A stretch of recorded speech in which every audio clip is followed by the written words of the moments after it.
a handsome and academic young man, is very popular among his classmates at school. But he already has a girlfriend, whose name is Zhao Qian. She also attracts a lot of attention for being very beautiful. Wang Bin seems to be very successful and, therefore, needs a job to make his girlfriend happy. He comes from a common family and does everything to make money. But no matter how hard he works, in the end, everything is spent on dates because he has no dating experience. Therefore, he does everything to please his girlfriend. The protagonist is very intelligent and has an admirable talent in game, even breaking the record of a game, being able to complete it in less time and obtain the largest amount of resources. With this, he has the chance to gain the ability to travel to the apocalyptic world, but if he dies, he cannot return to the real world. The greater the danger, the greater the gain. Wang Bin is worried that he may die, but ends up accepting because he can easily win the game and make a lot of money from it. He gets furious because nothing happened, but a message appears informing the rule. The first is, as mentioned before, that if he dies in the game,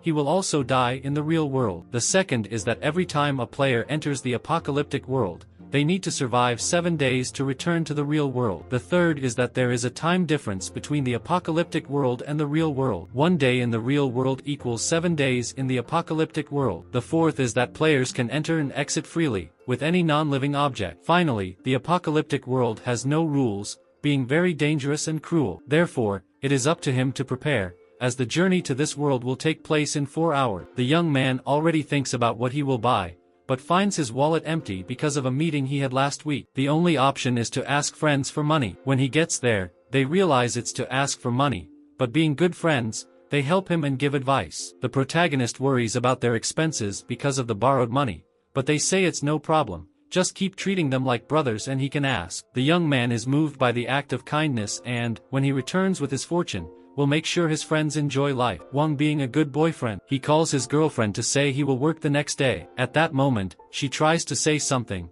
but can't, because the protagonist always interrupts her. Unfortunately for the young man, she was with another guy in a car, basically betraying him. Wang finally goes to the other world and uses his strategies to do well, demonstrating he is very intelligent. He says this world seems very easy, but he always feels like someone is following him. A being appears behind the wall and the young man wonders if it's a zombie or a person, and that people in an apocalyptic world are much scarier. The boy then decides to hide, because if he dies, he cannot return to the real world, so he climbs the stairs to take the lead. A girl appears dressed as a fish and tells him to give her food and water, otherwise she will kill him. He gets panicked and says there's nothing, but she knows he's lying because he's carrying a backpack. The girl gives him 3 seconds to hand over the backpack, and the boy, in his mind, says he made a mistake, as he should have hidden the backpack and explored the place. And without his supplies, he doesn't know how he'll survive for 7 days. They start fighting, but the boy proves inferior and is pressed against the wall,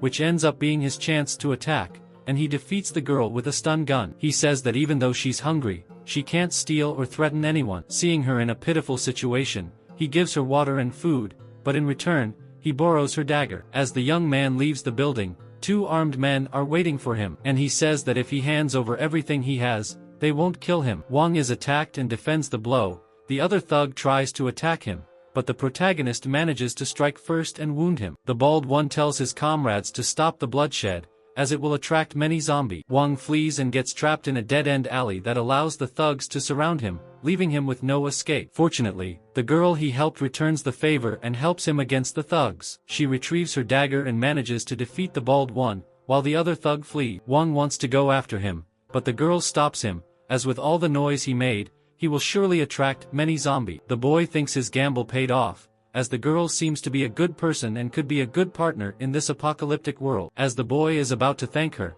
he finds the girl threatening him again and telling him to drop the stun gun on the ground. The boy makes a deal with her. If he can stay in this place for 7 days, she can eat what he brought. In fact, he won't even be able to eat it all. She accepts the proposal, and they make peace. She explains to him that he can't enter her room without her permission and that he'll stay in another room. The boy introduces himself and says his name, and the girl also introduces herself as Guan. Finally, he can rest in his room. Analyzing the room, we see that the windows were closed by the girl and that, inside, there should be a large family living in this place. In this case, the protagonist rummaged through the room. In the wardrobe there are only old and torn clothes, but in a drawer, he finds jewels, which could be worth hundreds of thousands in the modern world. Wang imagines that if he takes this to the real world, he can sell it and become rich. To give you an idea, he thinks he'll be at the peak of his life and can marry his girlfriend. Poor guy, while he's there thinking about the future with her, she's there with another man having fun. Before that, Wang will ask Guan if these jewels belong to her,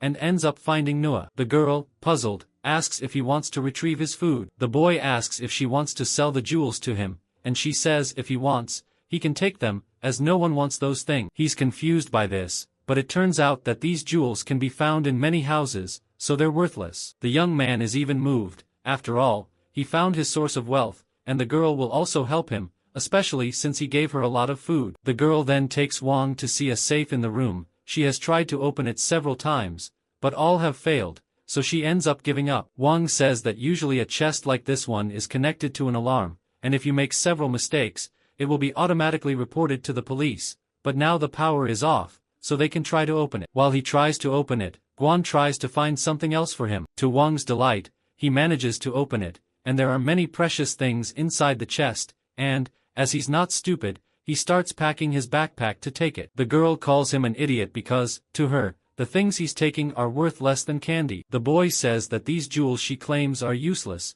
he'll be able to make them valuable and then trade them for more food. And that turns out to be good because it makes her help him even more. Wang asks the system that, after the 7 days pass, when he returns to this world again, where will he appear? The system replies that he will appear 100 meters from the last place where he was last time. Since this world is completely lost, the food Wang brings is a luxury, which drives people crazy for it. The boy asks why she doesn't plant and build a strong defense network. It turns out that after several years of hard work, the government has established various safe places to live, having a high wall that zombies can't pass through. Everyone who survived wants to go to this place, but few can get in. The government has achieved self-sufficiency, developing secure locations and, at the same time, studying solutions for the virus. As much as these places are better, food is also scarce, making it impossible to return to the previous standard of living. The girl asks about his job and if jewels can really be replaced with food. Wang simply says he's a businessman and he collects jewels and gold to trade with high-class people. She then tells him she will help him, and he cannot go out alone at night because he set traps nearby. While they were talking, someone stepped on one of his traps. The people from the Tiger Red gang who stepped on the trap, in this case, are the boys who attacked them earlier. Guan, in this situation, tells Wang to grab the things for them to flee. The one who seems to be the leader is called Zen and tells them to look for the girl. She leads him to a safe but uncomfortable place because they cannot go up to the second floor as the stairs connecting it collapsed, but if they don't make any movement or noise, the zombies won't come for them. Since there's nothing else to do, he grabs his phone to listen to music and says the girl is already back to normal after the previous fights. Guan starts crying because she hasn't heard music in a long time, and this music brings back memories of her parents. They start listening to music together, and the next time he comes back, Wang will bring a phone for her since she likes listening to music. The young man even seems to fall in love with her, but he pushes that out of his head because he's already in a relationship. They end up sleeping together while listening to music. The next day, they are talking about the Tiger Red gang. It is one of the 4 major gangs in the city and is in charge of the west of the city. She has met them several times, so they probably already know her approximate location. The gang leader is Tiger's brother, who has more than 60 subordinates and more than a dozen weapons. They stay in the tallest building, which is in Junawan, in the west of the city. There's a supermarket in it, and all the supplies from that market belong to them. However, there are 3 more gangs. The Kwang Cha gang is in the east of the city and is the most powerful. Its leader is Brother Xing, who has more than 100 people and more than 20 weapons. The next one is the Giant Bear gang, which is in the north. The gang leader is Brother Xiong. He has just under 100 people and a dozen weapons. Finally, the weakest gang, the Feiying gang, located in the south. Their leader is called Fei and has 4 subordinates with 7 to 8 weapons, and they've received plenty of explosives and grenades. Despite being the weakest, the other gangs dare not provoke them. The 4 gangs control each area of the city and do not infringe on each other. Apart from these 4 gangs, there are some scattered people who gather in groups. Others live alone, like Guan, and there are probably fewer than 1,000 people in this city. Most of the 2 million natives of this place have turned into zombies, and others have fled elsewhere. Wang thinks this is really an apocalypse, due to the city's population decline. Changing the subject, the young man asks if she knows where the city's vault is. She replies that she didn't pay much attention to it because when the apocalypse started, the vaults were looted and the valuables were all taken. So, there shouldn't be anything left, but if there is a place where this gold is hidden, it's likely in the building where the Kwang Cha gang is located. That was the city's largest bank, and the escort trucks would take the money there to be guarded. Apparently, he seems to give up on taking these riches because it's a powerful gang, and Guan says it's not good to provoke them. Guan and Wang will stay in this house for the next few days. In recent days, people have passed through the downstairs, apparently from the Tiger Red gang. Because there are zombies in this building, people dare not approach, and no one would be crazy to live with zombie. Finally, the day comes for Wang to return to the real world, and he leaves his food with Guan. She worries about him, thinking he won't survive without this food. Wang tells her not to worry and to hide with the food and water, and that he will also return in 7 days. This scene is quite sad. She hugs him and asks if she can go with him, but as one of the rules stated, a living being cannot leave this world. The two promise things to each other, and Wang is ready to go back. Wang promises to bring good things to compensate for Guan's help, and when she calls him, he's no longer in the room. Wang returns to the real world and interrupts a couple in the middle of the forest. Then he calls Zhao Qian to say he's rich. She answers and says she's looking for a house with her family. The girl's lover whispers in her ear that if she breaks up with Wang, he will give her the house as promised, and finally they agree to meet at the office. Wang Bin then appears all dirty in a jewelry store to sell his precious jewel. He asks the shop assistant if her manager is present because he wants to have a business talk with him. The girl says the manager is very busy at the moment and asks him to tell her what he wants. He insists if she can't call him and to end the matter. She tells the boy to leave and not to interfere in their business. The boy, with a smile on his face, shows her one of his gemstones and asks if she can verify it. She belittles the gemstone. The girl is anxious and asks if he knows she can call the police and arrest him if he presents counterfeits. Two men are in the audience watching everything,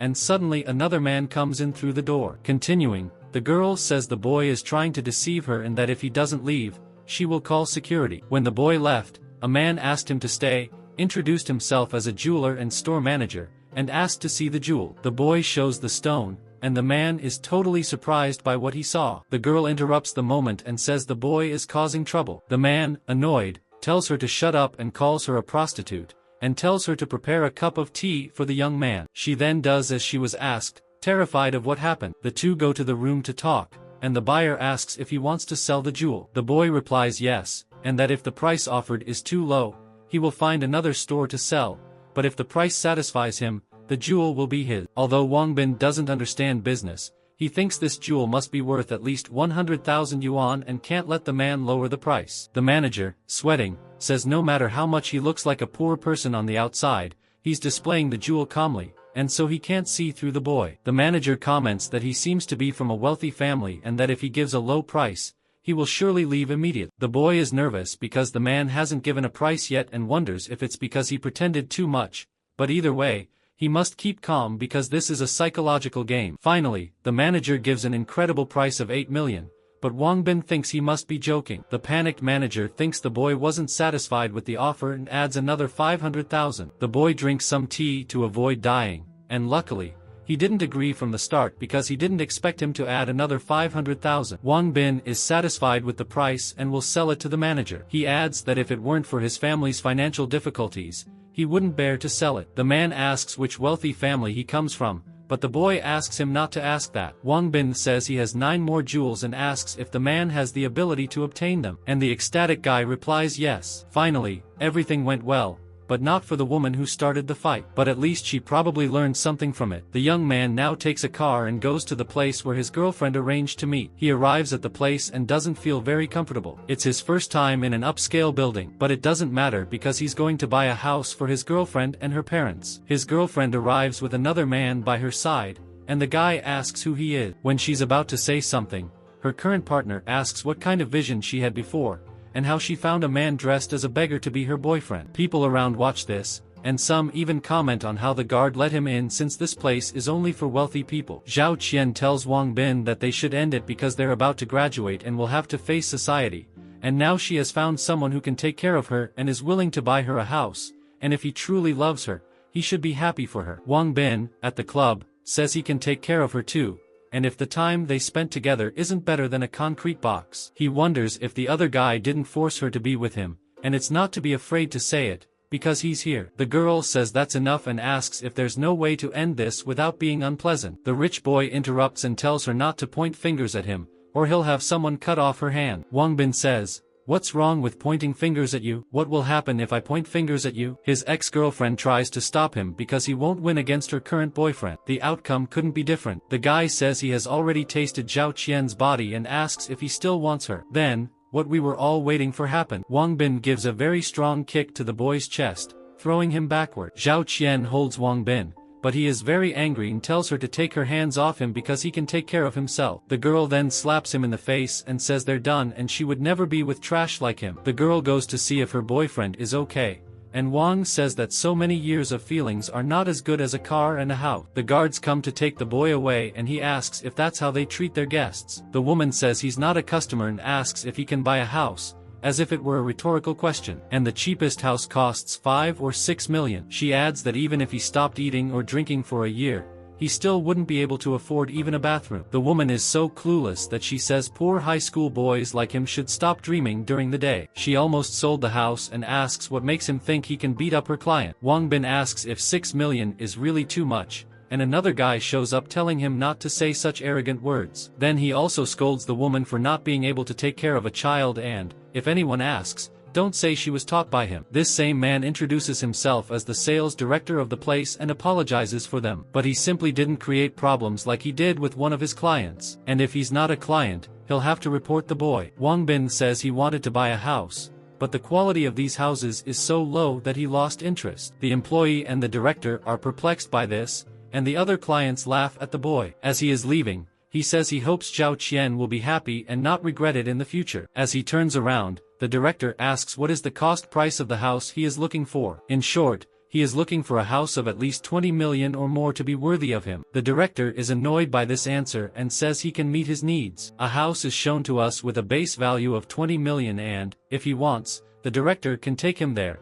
But first the boy must show if he has that amount to buy. No problem, but if he shows this evidence, the three will have to kneel before him and take 3 turns in the kneeling room. The director says there is no problem and that if he shows that amount, he will be the most illustrious client. The guard says he shouldn't have that amount, just look at his poor and sour demeanor, and that the manager is just trying to teach him and shame him. Zhao Qian tells her boyfriend to forget about it and not argue with trash like him, but the rich man doesn't give a damn and curses. The boy advances to attack Wang Bin, but he is knocked out with a gold bar. The people around, including the manager, are surprised. Zhao Qian then looks at her ex-boyfriend. The boy bids her farewell, saying that she left him for someone who doesn't even care about her and that she really isn't worthy of being his girlfriend. The manager is shocked and comments that he just threw a big gold bar, and Wang Bin finally proves what he wanted. Furthermore, he says it's one of his accounts with less money. Again, the manager is surprised, as there are 70 million in that account. Meanwhile, the employee tries to reverse the situation by asking if he could have edited the photo to try to deceive him. The manager apologizes and now Wang Bin will be a VIP client. The guards ask if the previous deal still stands, and the manager tells the 3 to kneel and take 3 turns in the hallway, otherwise they can pack their bags and leave immediately. Obviously they will comply with this decision. The manager asks if Wang Bin is satisfied, and he replies that he's not, but he'll forgive them for now. To ensure Wang's satisfaction, the manager tells them to do 100 laps, and when he's satisfied, they'll see the mansion. In his new home, taking a bath, the young man says he bought this luxury mansion for 30 million yuan, not out of anger, but because he needs a private and completely secure place. He also mentions that he needs to return to the apocalyptic world soon, but first, he needs to prepare well. After all, there are more riches waiting for him. The friends who lent him money at the beginning comment that Wang Bin didn't tell them anything, even though something so big happened, and no matter how much Zhao Qian betrayed him, he's glad he woke up and wasn't fooled by her again. But the problem is that he punched the girl's boyfriend and he'll surely want revenge. Wang Bin doesn't answer the boy's call, and as they're heading to the dorm, one of them says a scammer sent him a message saying someone transferred 1 million to his bank account, and these boys used an account to act as a bank. The other boy says he also received this text message, and the other wonders if it's because of the website they accessed last night. They log into the app to check if it's true and are amazed because they really have 1 million in each account. They then don't know what to do, as they've never seen so much money in their accounts before. Wang Bin calls them, and the boy asks why he didn't talk to them when something like this happened. Wang Bin is going to his parents' house, and the boy tells him to come back because he heard that Master Li's bodyguard is very big and he'll seek revenge. Wang Bin pretends not to know this Master Li and asks if the money landed in their account. The boys ask if he transferred that 1 million, and he replies that the money is nothing special, and they need to accept the gift. The boy is worried about him, because how can 1 billion be nothing? Wang Bin summarizes that it's nothing to him, and they can say he won the lottery. The boys are curious how much he won, and he says it was 1 billion, which scares them. They are touched that Wang Bin remembered them. Turns out they always helped him in the past, and this 1 million is nothing. The protagonist adds that there are more things waiting for them in the future. One of his friends wonders if it's true that he broke up with Zhao Qian and hit Master Li, and even though he's rich now,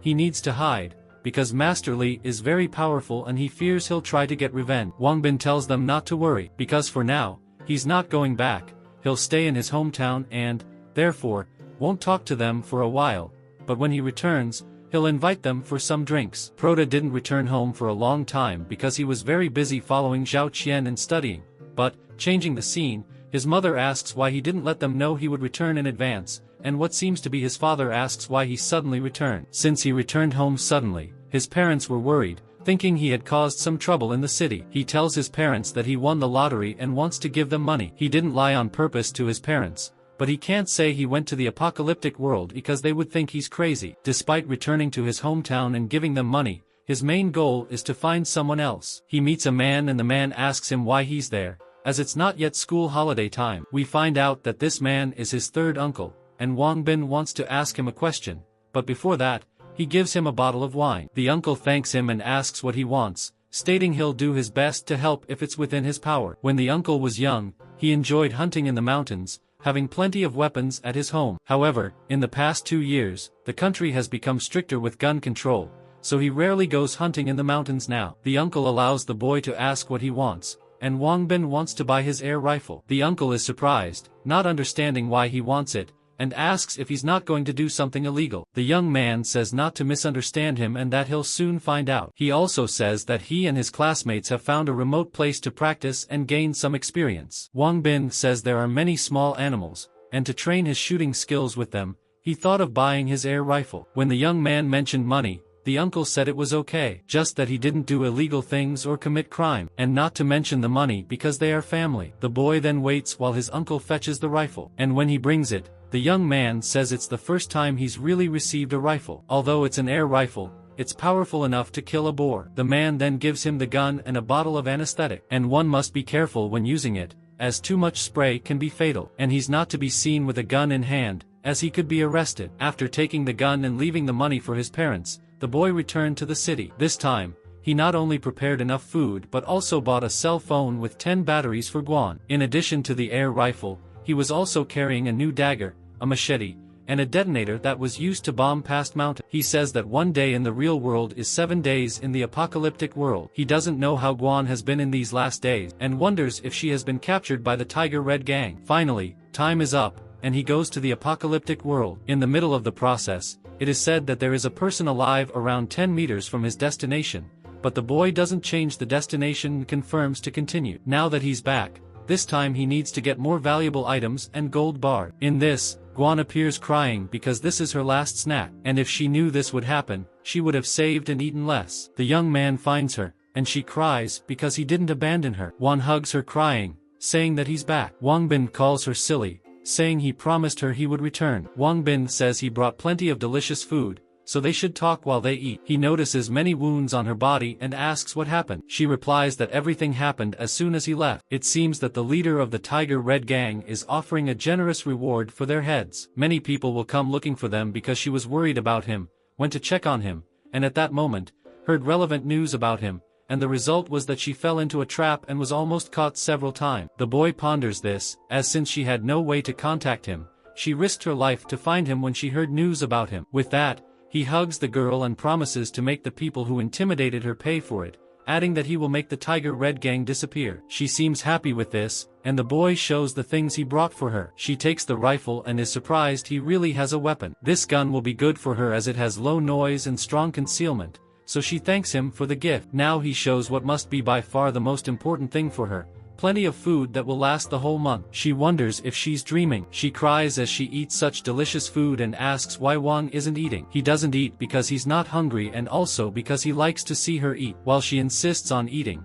the boy shows his other gift and reveals a backpack full of batteries that will be enough to use for a long time. Guan cries over all this, as since the beginning of the end of the world and the death of her parents, no one has treated her as well as Wang Bin. He then tells her not to cry and, as soon as she finishes eating, to listen to music. During the boy's absence, there was a conflict between the Tiger Red group and the Giant Bear group due to lack of food, but both sides only injured a few people. As a result, some people were preparing to evacuate in search of bases built and managed by the government. Wang Bin thinks now is the perfect time. We see a sign with shots, and Wang asks Guan if she's never used a gun before, as she's very talented. Due to the power and range of this rifle being small, she estimates it's difficult to take down a person from over 50 meters away. But that's not a problem, they can get closer to shoot, as the sound produced by the shot is very low, making it hard to be discovered. She asks if they really stand a chance to get rid of the Tiger Red gang and the Guang Cha gang. The boy replies they can defeat them,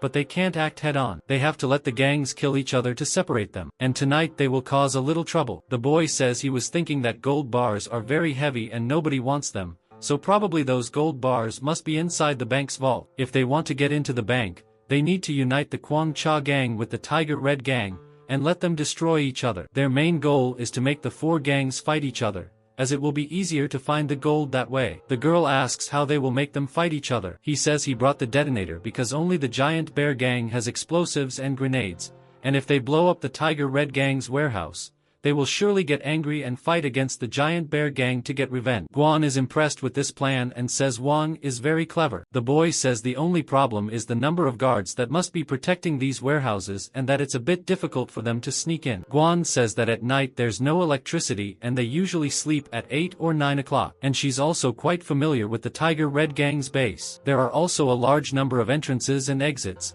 and they can't watch all of them. Finally, she says she knows a place where they can safely enter. After Guan says she knows a place where they can safely enter, Wang Bin says if that's true, it will be very beneficial for them. The boy comments that since the gang is after them, they'll show what they can do. The excited boy says they'll prepare everything immediately and start at night. It's already night, and they break into a place. Wang Bin says this place is really unprotected and a man appears inside the house sleeping. The duo won't do anything to this man as it may alert the other, and they'll sneak up to the 5th floor. Guan asks why go to the 5th floor, and the answer is simple. There are only a few guards on the 1st floor, and further up, they're asleep. And this proves that the valuable items aren't hidden here, but on the upper floor. Following this analogy, the 4th floor should be where the elites and pillars of the gang are, and their leader, Tiger, must live on the 5th floor, where the supplies are stored. Their goal is to go up to the 5th floor and find out where they store supplies and then blow them up. The duo quietly climbs the stairs and are on the 3rd floor. They're crawling so as not to be discovered,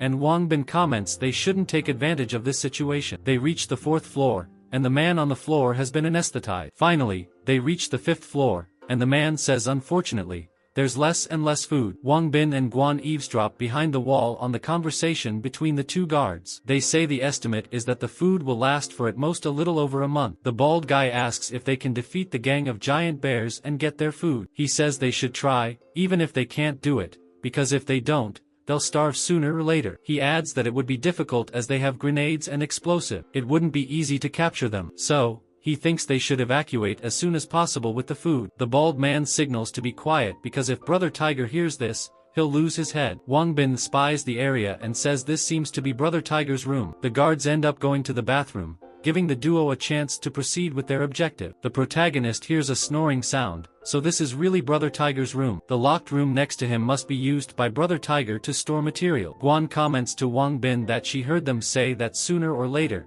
the Tiger gang will fight the Giant Bear gang and asks if he really needs provocation. Wang Bin responds that it's not easy to explain right now, but in short, he'll leave again in 7 days, and the Red Tiger gang supplements will last another month. Their time is limited, so Wang Bin can't wait, and the easiest way to get them to fight directly is to not let them have a place to go. The girl understands, and Wang says the key to this padlock must be with Tiger. They can't confirm this without getting in, so if they make a mistake, they'll die right here. Guan tells Wang not to worry and that she'll take care of it with a piece of wire. The girl comments that she can open a regular lock with a piece of wire and, since the gate lock is apparently a bit larger, it won't be difficult for her to unlock it. Wang Bin says Guan is amazing, and switching scenes, a zombie enters the building and wakes up the guard. He startles and screams for help. He tells everyone to wake up and that the zombies are invading. Other members of the gang hear something and say that something happened on the 2nd floor, wondering if the giant bear gang is attacking them. Finally, the duo manages to open the door and hit it. This is where they store their supplies. The young man already wants to prepare the explosives and leave,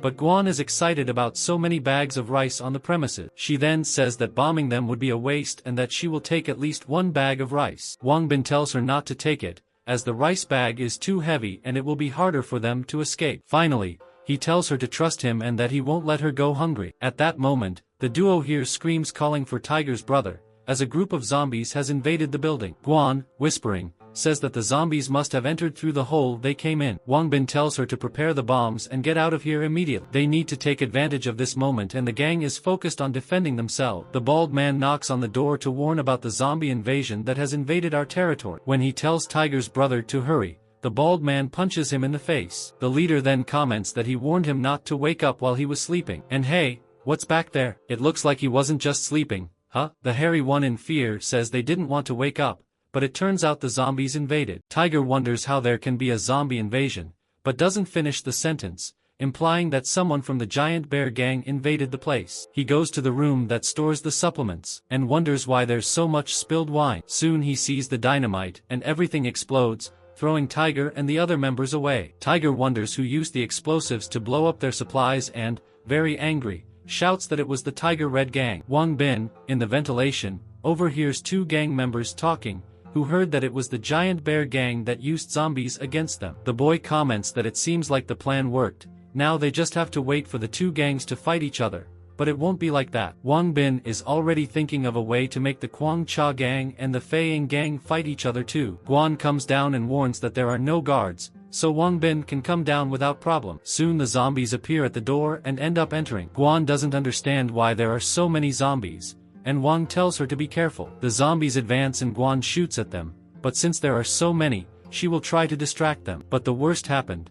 A gang member is seen by Guan and says that it wasn't the giant bear gang that destroyed the warehouse. The girl, without thinking twice, shoots the man and defeats him. A zombie then almost catches Guan from behind, but Wang Bin finishes off that zombie. Finally, he talks to Guan, who is more reliable to use cold weapons to deal with zombie. The girl replies that she also thinks so, and Wang Bin comments that he has killed many zombies in game, but this is the first time he faces real zombie. They then run to create a path and escape, and everything seems to have worked out because they are already home. Wang Bin comments that their luck is that few zombies entered quietly, and otherwise, the zombies would have finished them off. Guan, sad, says that after all this, she is tired and hungry, and Wang Bin comments that, for today's success, they should celebrate, so she can eat as much as she wants. He then warns that he will get his food in his bag right away. Guan is happy to see so much food, and the meal begins, and the boy is shocked by the way she eats, despite knowing her for a long time. Wang Bin also needs to take advantage of this and opens a can of beer to drink. But Guan also wants to try. The boy asks what kind of beer a girl drinks and tells the girl that he brought a lot of juice and soda. Guan says she's not a kid anymore, and Wang Bin says that besides age, other things are certainly great. Those who understood, understood. The boy then says he's going to his room to get ready and change clothes, and he tells the girl that she should also rest earlier after she stops eating. When she notices that Wang has gone to the room, she decides to grab the beer to try, and she wonders what the flavor must be. The boy in his room says that while they were fighting zombies, there were notifications on his phone and asks to show them. A panel of skills and attributes appears, for him to better understand his own attributes, and the boy replies that he already knows that, and asks if the system made any mistakes because he exercises every day at school. He goes on to say that he is always among the top 10 in all school sports events he has participated in. His body should be stronger than most people's and he doesn't understand why all his attributes, except agility, are low. The system responds that there's no need to be shocked, as the average attribute values are in line with the standard of this apocalyptic world. This is normal for those who live in this apocalyptic world, as the physical fitness of people who manage to survive is very high. It's much higher than in the real world,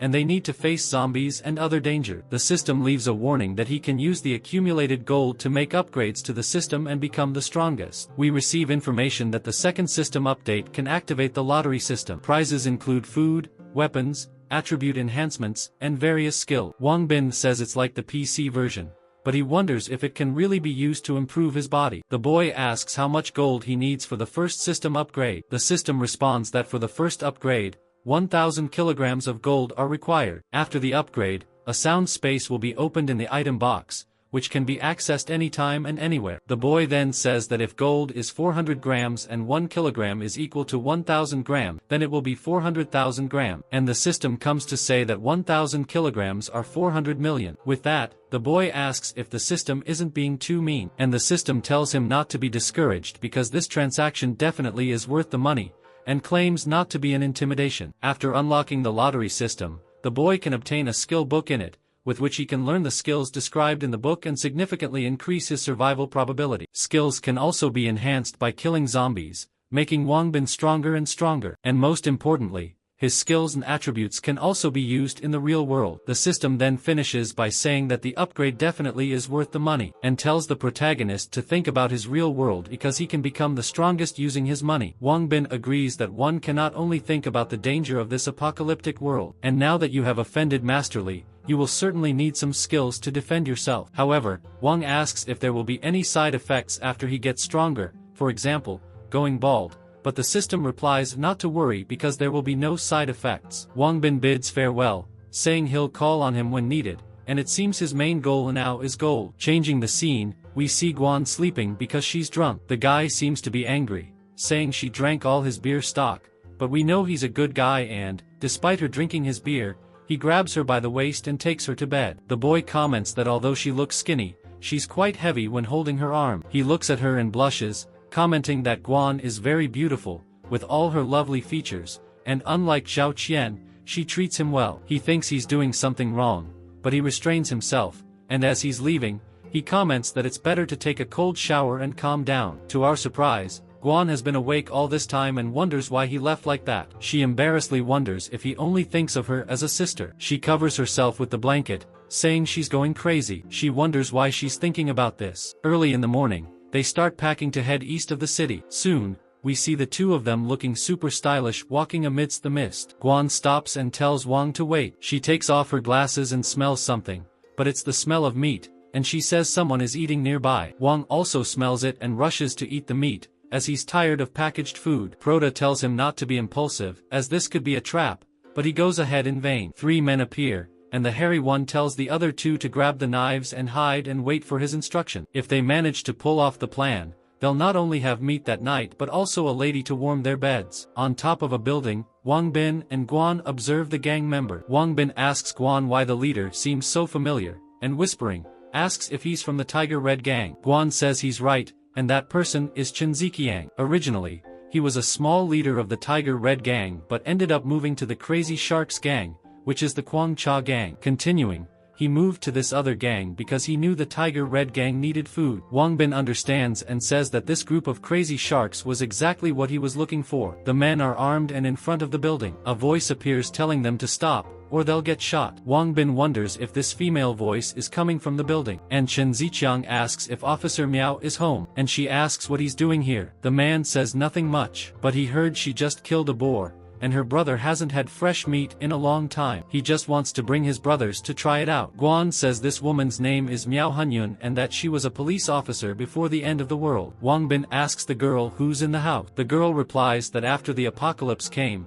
she took over this house and built her base. And there was also an old police officer in her team, named Li Xingping, who seemed to be her master. Besides them, there are 5 or 6 children and women, without fighting skill. The girl comments that it seems like Li Xingping suffered a major injury to his foot, so Miao stayed to take care of him. Wang remarks that from what she said, it seems that this Officer Miao is truly a good and fair person. At this, Guan asks the boy if he wants to help them, and he responds affirmatively, but his main reason is that the pair needs assistance. Changing the subject, Miao tells Chen Ziqiang that the Crazy Shark gang has quite a few people, so they must hunt for themselves if they want to eat something. Chen Ziqiang says not everyone is as lucky as her, and her brothers have gone hunting several times, but they returned empty-handed a few times, so he has to bother her. Finally, he says he doesn't want more than half. A man inside the house appears and asks why they don't give the meat to them, and the woman responds that they can't because if they do, they will want more and more in the future. Man, this woman looks a lot like Guan.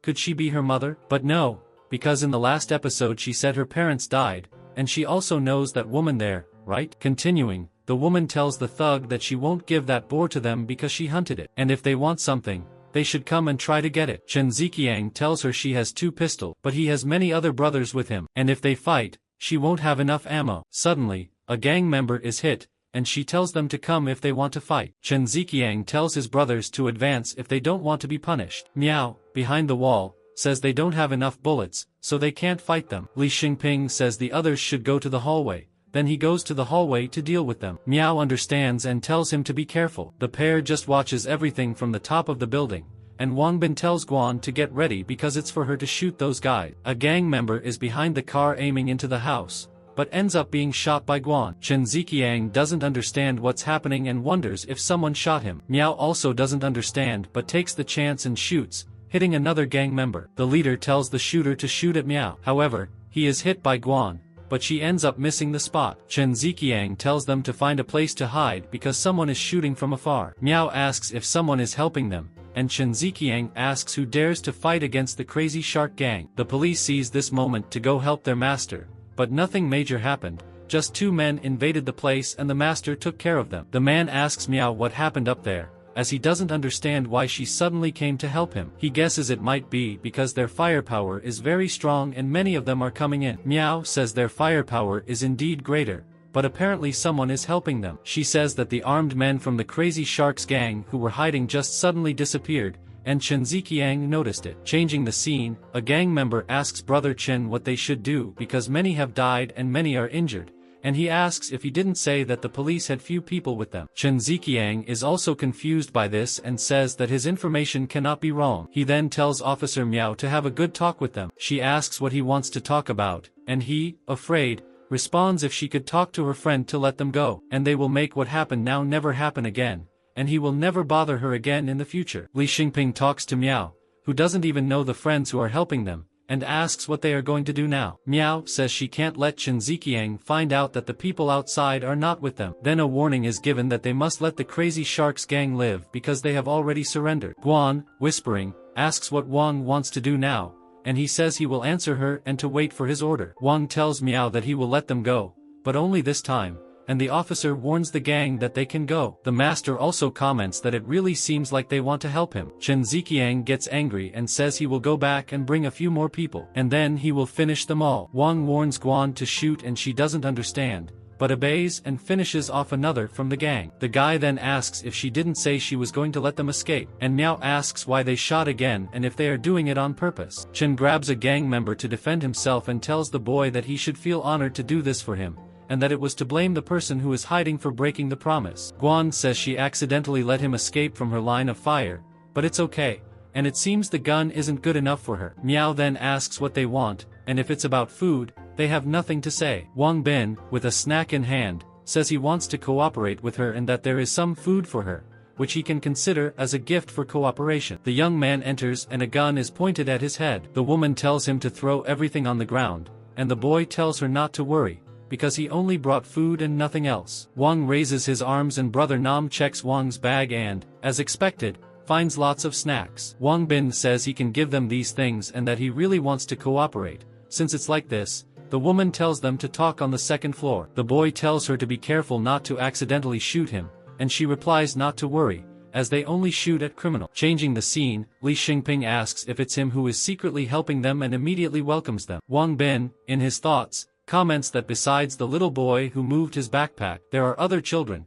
and they are on alert as he watches them closely. Wang Bin asks if they are okay, but we are explained that they had very unpleasant experiences before being found by the police. Therefore, they are defensive with someone they don't trust or know. Wang comments that he thinks he gained a bit of trust. As we can see, the gun is already lowered. The woman asks what his goal is, and he replies that it is to work together to fight against the gang and the Crazy Shark. The girl thinks this is absurd, because there are many people who are part of this gang. In that, the master even comments on his thought, that the boy knows nothing about the Crazy Sharks gang. Nan's brother asks if Wang has the courage to attack people from the Crazy Sharks gang, and Admirado says he is incredible. The shy young man talks to the woman who knows what his concerns are. Even though she thinks it's a crazy idea from Wang, he asks her to consider it, because the Tiger Red gang is already fighting a giant bear, and if they can get the Crazy Shark gang to fight against the Fling Eagle gang, they may benefit from this fight. She says that, actually, if the gangs end each other,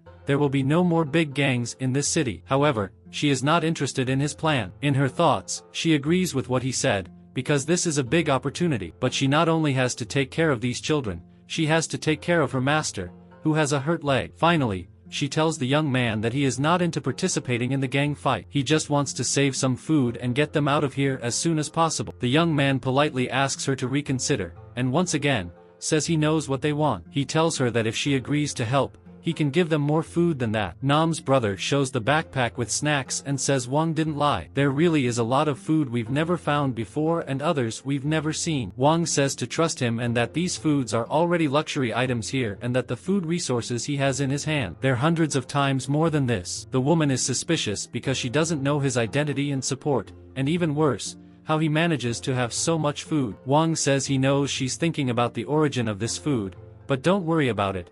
Just answer if she's willing to work with us. She thinks that by cooperating with him and getting this food, they won't need to risk going out to look for food, and even better, they won't need to worry about food. But there's a catch. She doesn't know if he's trustworthy. She then asks for her master's opinion, who says that if everything is okay with her, he supports her. A child grabs the woman's attention and says you have to live in constant fear while hiding. So why don't we go out and take a risk just once? The children don't want to become a burden. And the girl says that if Miao is rejecting this because of them, they are really sad and will do their best not to be a burden. Then they need to deal with the gang together. The policewoman says it's very risky and the worst can happen if they fail. The brother gets very angry and says he's not a coward like Miao and that if she doesn't want to, he'll help Wang himself. Even though Miao asks him to calm down, he doesn't give up and confronts her. He says his parents were killed by the Crazy Sharks gang and now it's his chance to get revenge. Wang puts his hand on the boy's head and asks how he can talk to her like that. The young man adds that all the decisions made by Miao are to protect him, and that if she were really afraid, she would have left him alone a long time ago. Wang says the boy is a man, so he should apologize to Miao. The boy then apologizes and says he shouldn't have said anything to her. The tension then dissipates, and she hits him on the head, calling him a brat. She asks if he really thinks she's a coward, and she hates not being able to bring justice to all of them. It turns out their reality doesn't allow them to do such a thing, and they don't have the numbers and power to defeat these bandits. Miao asks Wang what the way is to destroy the Crazy Shark gang. Wang mentions he already got the Giant Bear gang and the Red Tiger gang to fight each other, and now he needs to make the Crazy Shark gang fight the Flying Eagle gang. And while she helps him start the fire, he'll take care of the ammunition and supply. She responds that she's the only one who can help him because the master is still injured and the children aren't strong enough. But that's not a problem, he just needs her. Wang tells Shounen to pack his bags because men always do things first. Wang Bin is happy about all this because now he has found reliable teammates. A very nice building is shown to us,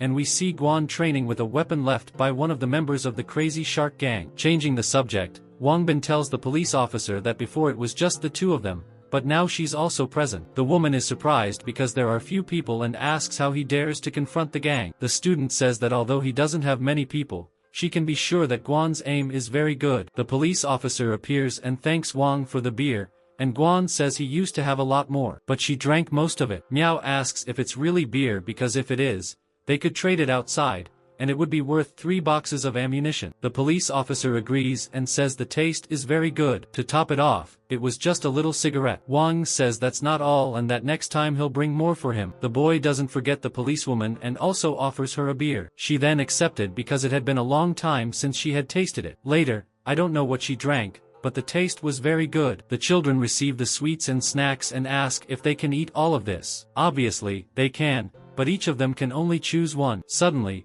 a big explosion happens, and Guan says they are the Tiger Red gang who have been fighting the giant bear. Wang Bin agrees and tells Miao he wasn't lying when he talked about it. Miao says she can believe that for now because of her kindness for the luxurious food, but she still has a question. She wants to understand why Guan doesn't run away with him, since he has so much food, and why he wants to destroy the gang. The boy then says it's because the 4 gangs have been doing many bad things all this time, and he's fed up with it. Now that he has the power to end them, he will. Wang Bin calls his brother Nam and throws the weapon to him. This weapon is the one the gang left behind. Guan is shocked by this and wonders if he really gave the weapon to the boy, as he's still a child. Finally, we've finished this episode. If you liked it, leave your like and don't forget to share. Until next time.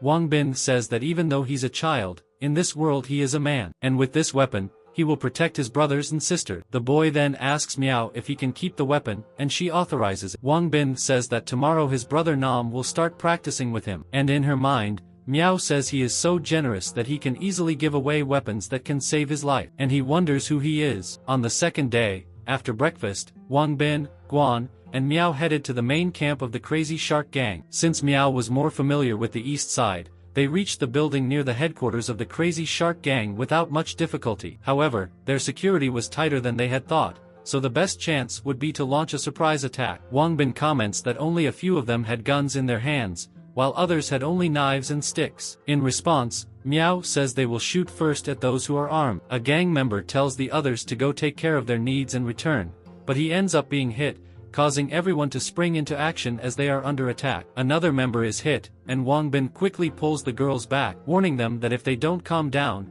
they'll end up dead. Now that they've completed the mission, Wang suggests going and causing some trouble for the Flyer Eagle gang. Changing scenes, we see corpses on the ground, and the gang leader is very angry about what has happened. A gang member remarks that the Giant Bear and Red Tiger gangs are at war, so the attack must have been from either the Fly or Eagle gang, as they are the only ones bold enough to attack them. The leader tells them to shut up as something seems very suspicious. He comments that the Flyer Eagle gang would never attack them to start a war and suspects someone else is trying to provoke conflict between them this time. He then tells them that the most important task now is to investigate what's happening in the war between the Tiger Red gang and the Giant Bear gang. Bile's task is to take someone to see if there's any force outside the city. Moreover, he must recall everyone as they cannot let small groups wander around and suffer more losses. Finally, Xing's brother says that while the Tiger Red gang and the Giant Bear gang are destroying each other, he can seize the opportunity to conquer the Flyer Eagle gang, and as for the other, he will deal with them slowly. We are shown another gang, and Ricardo Milos also appears, but another desperate man appeared, and he says that a post is on fire. Another man is seen finished on the ground, and now they have another weapon. Miao is quite surprised that people from the Crazy Shark gang and the Flyer Eagle gang are so weak. Wang comments that they are used to not being attacked because they think they are too strong, and when they do get attacked, they are caught off guard. Guan arrives to report that he has shot the guard posts as ordered, and now that the mission is accomplished, they can leave. In Wang's mind, the four gangs will be forced to act, and the Tiger Red gang and the Giant Bear gang are engaged in a fierce fight. They definitely won't give up before destroying each other. The fight between the Crazy Shark gang and the Flyer Eagle gang is about to begin. Everything is going according to his plan, and the four gangs are playing into his hand. Some time has passed, and Wang is practicing his aim when Miao arrives and tells him he'll only waste ammo practicing like that. The protagonist asks her what she's doing here so late and apologizes if he woke her up. With envy-inducing beauty, she says she came to get some air and teach him to shoot. Wang thanks her and teases her for dressing that way. The girl comments that he should thank her because he helped her become who she was before. She quickly grabs the gun and hits the can with precision. In fact, she was a police officer before all this happened. Miao's story unfolds.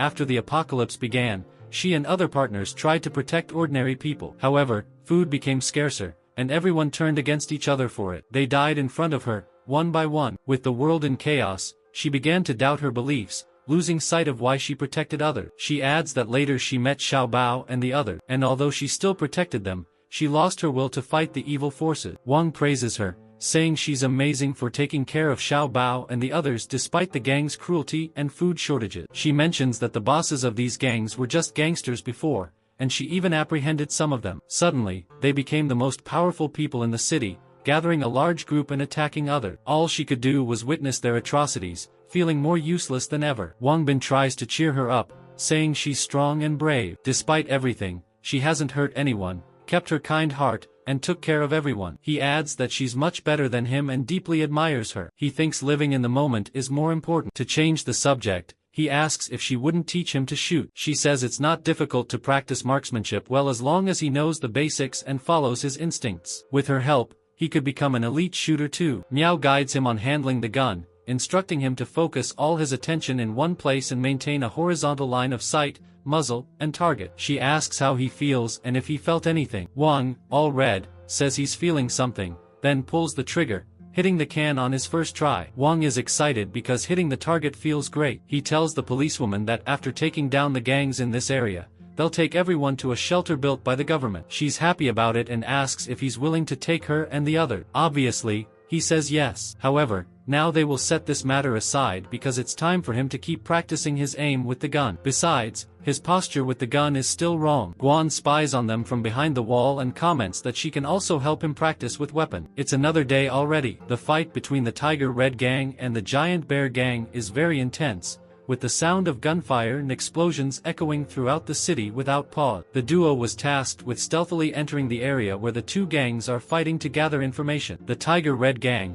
having lost their supplies, wiped out the Giant Bear Gang in one fell swoop. However, they suffered heavy losses in this battle, and only a dozen of their members survived. Moreover, due to the loud noise during the battle, the Tiger Red Gang is surrounded by millions of zombies around a building, and they can't do anything for now. Upon hearing the news, the Crazy Shark Gang, without the Tiger Red Gang and the Giant Bear to hold them back, ends up coming out in full force. Meanwhile, there was a spy from the Flyer Eagle Gang infiltrated into the Crazy Shark Gang, who ends up sending the information to the Flyer Eagle Gang. Meanwhile, Ricardo Milos warns his comrades that the Flyer Eagle Gang is coming to attack them. He angrily questions how they dare to invade his paradise. They are going to blast the backsides of their rival gang. The headquarters of the Crazy Shark Gang appears, and guards are protecting the place. There are only a dozen guards left in the gang's building. So, this is the best time to invade. The bald one is the first to be hit, while the other is cornered and asks Wang Bin to spare his life. Guan passes on the information that there are only 2 guards at that location. The hostage informs that the food is stored with heavy machine guns on the upper floor, and Wang Bin won't be able to grab them, but the goal isn't the food but the gold. At this, the man asks why he wants it. The protagonist tells him he doesn't need to know the reason. After all, he's just a bit player. Arriving at the location, the man says the vault is at the end of the hallway and they haven't touched its contents for a long time. Wang Bin is suspicious, and Miao suggests letting the man walk ahead. Wang Bin feels safer with the policewoman here because she's very cautious when dealing with these things. As they walk, the boy in his thoughts calls the 3 idiots because there's a staircase leading to an upper floor on the opposite side. You can only see it up close. If he reaches the staircase, he can escape and warn the brothers upstairs. Glancing sideways, he introduces himself as being here, as if warning someone. Wang Bin tells Miao to stay put and keep watch while he goes first. However, the man got what he wanted, and now the 3 are chasing after him. Unfortunately for the man, he runs into a zombie, which takes him down. Wang says to wait and that there's something ahead. Screams for help echo through the area and more zombies appear, leaving them puzzled about why these monsters are in this place. Guan asks what they should do now as they are blocking the vault door. Wang replies that for safety, it's better for them to leave. Miao doesn't want to do that. Even though she doesn't understand why he wants the gold, she knows it can help him take down the gang. Therefore, they can't give up now. Guan agrees because this is the best opportunity and it will be very difficult to get another chance. Wang Bin says she's right, and both of them are being very brave, so he can't retreat like a coward. The 3 prepare for the attack and move against the zombie. After struggling,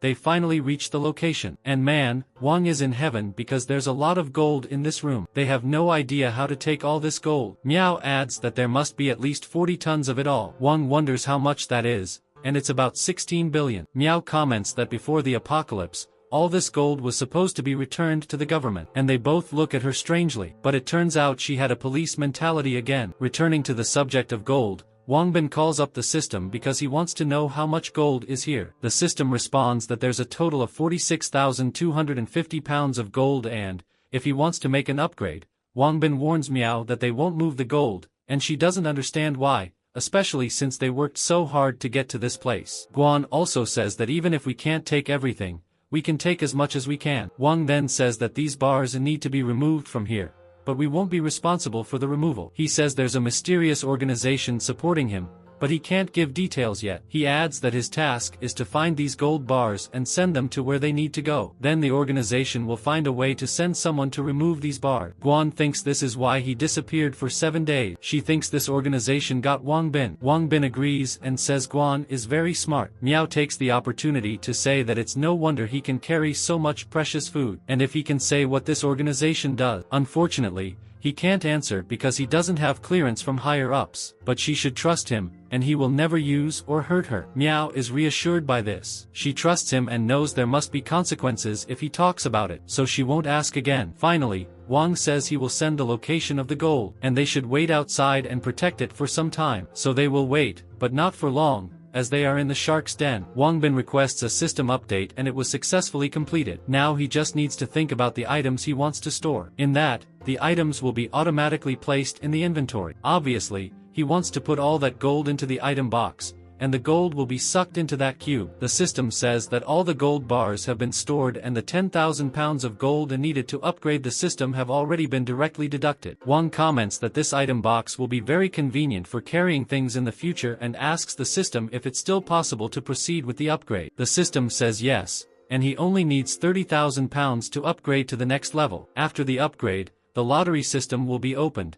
and he can start using the lottery with gold. Despite finding it expensive, the young man asks to upgrade immediately. He remarks that his combat power is very weak, always having to rely on Miao and Guan, so he needs to become strong. The system upgrade is completed, and Wang asks to start the lottery system. The young man stands in front of the machine and asks if the lottery system is in this machine. The system confirms it and mentions it costs 100 pounds of gold per draw, but the prizes are plentiful and absolutely juvenile. Wang, looking bewildered, comments that something is wrong because he just spent a lot of money to upgrade the system and now needs 100 pounds of gold per draw. The system asks him to trust because it's absolutely economical, and not to forget the phrase that says money is power. Wang comments that he only needs to enrich himself to become stronger, and now he has enough gold. Moreover, he has been playing since childhood, known as the King of Europe, and has always been very lucky. He pulls the lever of the machine and comments that if he gets a super ability, he will be able to kick gangsters' butts, and even when he returns to the real world, he won't fear young Masterly. Apparently, he has hit upon a super technique, and in awe, he declares himself truly the King of Europe. However, it turns out it's not quite like that. The machine keeps spinning and lands only on an attribute point, gaining a bit of agility. Wang gets angry about this and wants to continue, now wanting to make 10 draws at once. The machine thanks him for the sponsorship, and as he continues winning items, he becomes more desperate. He ends up winning 2 grenades, a night vision scope, a missile spear with 3 missiles, and also a pack of spicy strips. Finally, he wins the skill book and asks the system to open the attribute panel and check it. The system congratulates him as his attribute points have increased. Wang says it only increased 1 attribute point and asks the system to explain this skill. This skill is called Master Marksman. It's at level 1 and increases shooting accuracy by 10%, critical hit rate by 10%, and shooting range by 100 meters. To level up this skill, he needs to defeat 1,000 zombies. The boy analyzes this and says it will take him a while, noting that despite using a lot of gold, he hasn't gotten anything good. He wonders if the probability of a skill appearing will increase next time. Then he asks the system once again for 10 consecutive draws, and 2 minutes pass after that. He seems to feel defeated, kneeling on the ground. In that moment, it's recounted what he achieved: 2 packs of spices, a bottle of mineral water, a rifle ammunition box, which has enough to deal with my zombies and increase skill level. And finally, we have the ability called Vajrapalm. This ability adds 3 points of strength attribute and can shatter stones with a single blow. To evolve this ability, he needs to finish off 1,000 zombies as well. Wang comments that he finally got a self-defense skill to protect himself in both worlds. After spending so much, there's only 4,150 pounds of gold left in the item box. Therefore, he won't use the gold and will leave it for when the system needs it. Wang is concerned about the time because when he thinks about returning to the real world for a day, he remembers that 7 days have already passed here. So, for Guan's and Officer Miao's safety, he needs to destroy the Mad Shark Gang and the Flying Eagle Gang before returning. Changing scenes, we see Miao Police drinking soda, which makes her feel much better. Guan laughs at this situation because Miao's reaction was the same as hers when she drank it too, adding that it would be even better if it were chilled or with ice. Miao says that thinking about how we used to casually drink sodas in the past, but now it's a luxury item. Guonom replies not to worry, Ong is amazing, and just follow him, and you'll still have more sodas to drink. One thing the officer notices is that Guan is always very happy when talking about Wang Bin, making the girl blush. Finally, Miao says it's okay and she knows, but still, Guan says it's not what she thinks. At that moment, Wang Bin appears and asks what they're talking about. Guan asks if he sent the location already, and he replies yes, and we should leave here quickly. Miao says the Mad Shark Gang's base is empty, a good opportunity to set it on fire. But Wang says he has a better idea than that, which is to rescue the Flyweagle Gang now. Miao asks if he misheard, as how does he want to rescue that gang? Guan also says that even though they're the weakest gang, they've still done a lot of bad things. In summary, they should believe in him, as helping the Flywiggle gang is the best way to fight against the Mad Shark gang. Outside, things are ugly, with a war happening between the two gangs. In this, Ricardo Milos appears, saying to bring more ammunition and to finish off the Mad Shark gang. A member next to Xing in a car asks if it's really a good plan to let their brothers advance like this. He replies that these kids are naive, they joined the gang only to be used as cannon fodder by us, the bosses, and that all this talk about gang unity is just brainwashing. In other words, they're just there to draw the main fire, and that the leader of the Flyer Eagle is a simple-minded man who only has muscle. Xing sent this group to death first, just to lure them and focus the enemy troops on the main portal. Since they're few, probably the other 3 portals must be empty and undefended. Xing adds that he has at least 4 times more people than he does, and when they attack the side gates, the Flyer Eagle gang will be destroyed. Hooks are attacked in the building, and underneath the building, men are trying to invade the place. The red-haired man warns over the radio that there are many Mad Shark gang members at the East Gate, and the one who received the warning notifies Ricardo Milo. Here's the translation into English, preserving the original name. He ends up sending someone else to blow them up. 2 men shoot downwards, but are quickly restrained. Meanwhile, those below seize the opportunity to climb. One man says they've finally managed to ascend,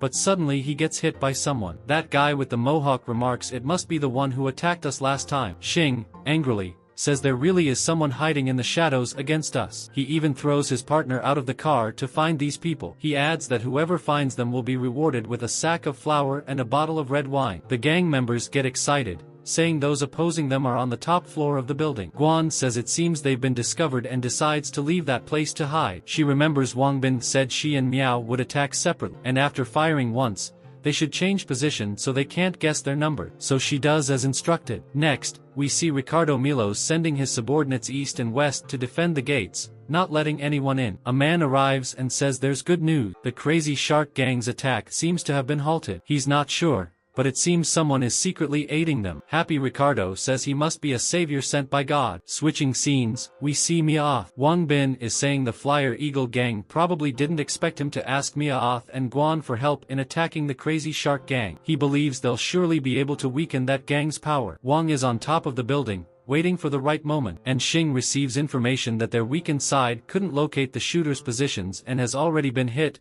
injuring over 20 of their brothers. He adds that the Fly Eagle gang has started defending the other gates and asks if they should continue attacking. Xing tells them to keep attacking and shoot anyone daring to flee. Looking out a window, Ricardo Milos wonders why this situation. He doesn't understand why they're slowly gathering here. Soon he asks his brother how much firepower they still have. The reply is not much. In his thoughts, he knows if they attack, he and his brothers won't have a way to retreat. Their only option is hand-to-hand combat. Wang is also present. Judging by the formation, he says this must be the leader of the Crazy Shark gang, and for him to be here, Xiao and Miao have likely disrupted his plans considerably. Xing says it's been a long time since he saw Ricardo. He's here to offer him a way to survive.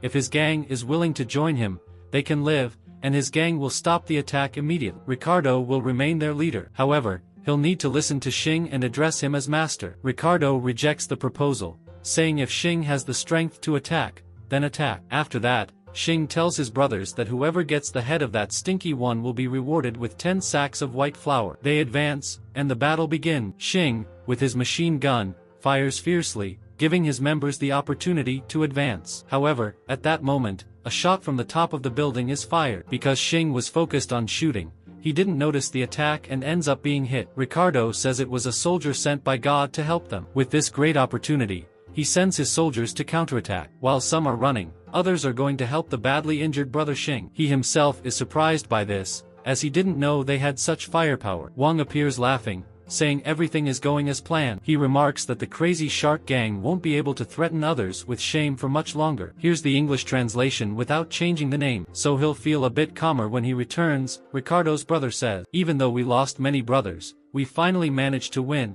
and the leader responds to grab his magic weapon. At that moment, Wang appears holding his weapon. However, he pays attention to something else. Speakers appear, and Ricardo is saying that, although he doesn't know where he is, he thanks him for his kindness, and if someday he faces any difficulties in the future, he and his gang will help him without excuses. In his mind, Wang says this isn't necessary and leaves the corner after finding it embarrassing. In summary, in this gang battle, both lost many people, but Crazy Shark suffered the most damage. Just to give an idea, there were over 100 people. He has just over 30, but more than half are injured. Since Xing, the chief of Crazy Shark, is seriously injured, and the Fly Eagle gang needs to rest, Wang believes the two gangs would now dare to act, ensuring his safe return. Switching scenes, Wang and his group are celebrating this moment. Master of Miaoth comments that he didn't expect that just the three of them could cause such damage to both gang. He also says it would be a shame if his legs were hurt. If not for that, he would also shoot. Nam's brother is excited about all this and says he also wanted to help, and it would be great if he could finish alone. The girl next to him scolds him because he doesn't shoot well and runs too slowly. She adds that he'd be an easy target. Wang tells them both to stop arguing and that he'll have greater opportunities in the future, adding that maybe they'll trust him in the future to protect them. Changing the subject, Wang says that for a while,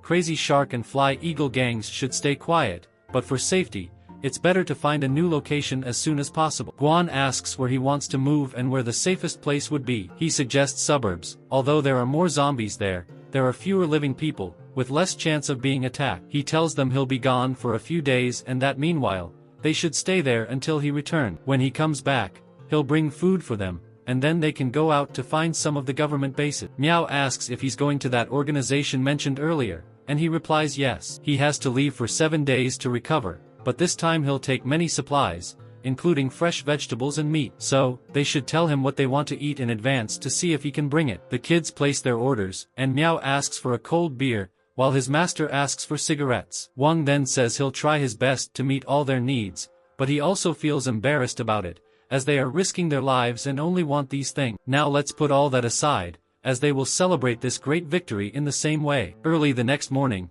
they will head to the suburbs. Early the next morning, Wang wants to move to that location because of these zombies, as we know if he finishes off many zombies he'll be able to upgrade his skill. For safety reasons, he equipped everyone with the weapons they stole from the Crazy Shark gang. Wang Bin says it's ridiculous to arm such a small child, but in this world they can protect themselves and the people around them if they have weapons. A box is shown, in it there are 10,000 bullets, enough for everyone to use. Wang says that tomorrow morning he wants to clear out the nearby zombies and practice his aim. He asks if they want to go together. Obviously, the kids get excited and want to go, but because there's so much ammunition, Miao asks if he really has all that. Guan says she'll train with Wang Bin, but Miao interrupts and says her aim is very good, so they'll do something else. As Wang will be away for a while, they need to prepare and stock up on food. For this, she asks Guan if she wants to go with her to the nearby mountains to gather some wild vegetable. Wang Bin says it's a good idea and that he's almost sick of eating instant noodle. Here is the translation of the text into English. And for him, wild vegetables would be exotic food nowadays. Guan agrees to go fetch these vegetables,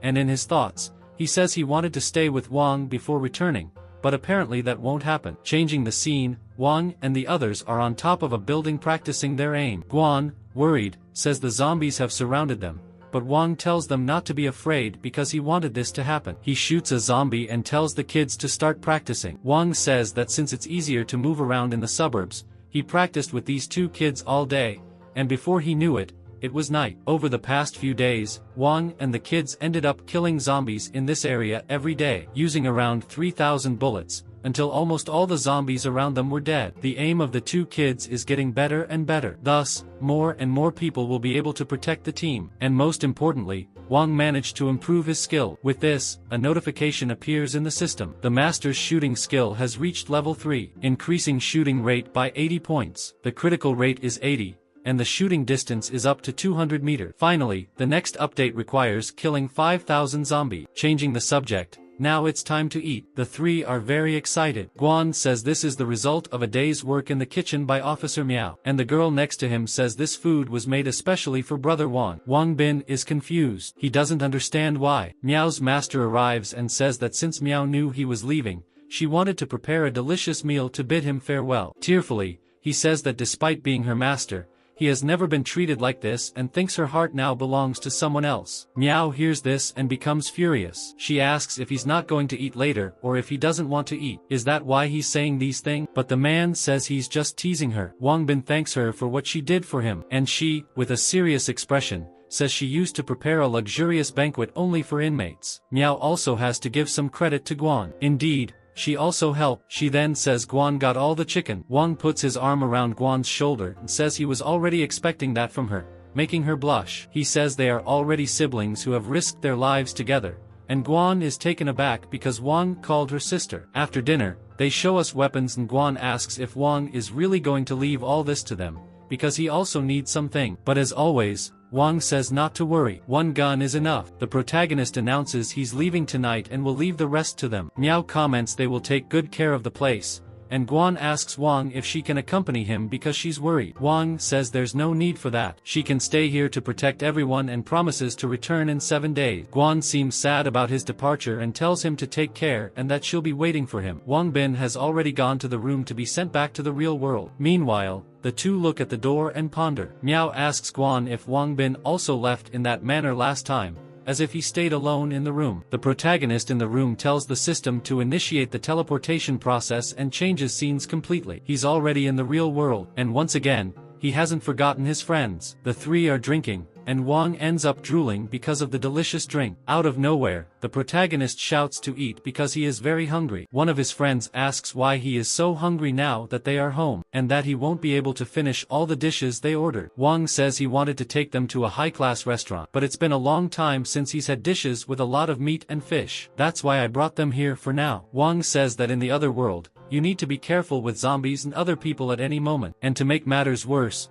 food is scarce. However, in this world, he can bask in the sun and eat whatever he wants, making it wonderful to live in this world. One of his friends asks the other if he doesn't think that suddenly becoming very rich was too much of a stimulus for his brain, which ended up leaving him with mental problems. Changing the subject, the guy tells Wang Bin to be careful now that he has offended young Masterly, because the bully is sending many people to look for him. Wang Bin says to forget about him for now, and asks if they have any plans after graduation. The one in white thinks he will work in a brokerage or a real estate agency. The other wants to start his own business but hasn't decided what to do yet. Wang asks, "Start a business? So, are you not interested in gold and silver jewelry?" His friend asks why he's talking about this suddenly, and Wang responds that he has a source where he can buy lots of jewelry at a low price. If they are interested, the three can open a jewelry store together. One of the guys says he will accept the proposal if he is willing to accept it. Then he will use the money he received to buy part of the share. Man, Wang is the best friend anyone could have. Besides everything he did, he will finance the entire process of opening, and his friends can keep the money he sent earlier. The guy says that opening a jewelry store seems very expensive and asks if he has enough money to invest. To our surprise, he will invest only 20 million. Very little, right? And as a bonus, he will add 4,000 pounds of gold. One already asks the other to calculate how much all that is, and the result is impressive. The current gold rate is 401 per gram. 500 grams is 1 pound. Therefore, 4,000 pounds equals 800 million. The guy asks if that's not wrong, and Wang Bin says not to do the math yet, and to eat first, because afterward he will take the boys to see the rest. The protagonist says that the gold is in his village, which confuses the guy. He even asks if Wang, by any chance, hid the fact that he is the son of a rich family. Changing the scene, the boys are looking at those gold bars, even hugging the gold, and if this is a dream, he doesn't want to wake up. Since he has good friends, he gives a slight kick just to see if he is really dreaming. The guy starts shaking Wang Bin and tells himself how he managed to get so much gold and if he's not breaking the law. The guy stops to think, he might have the courage,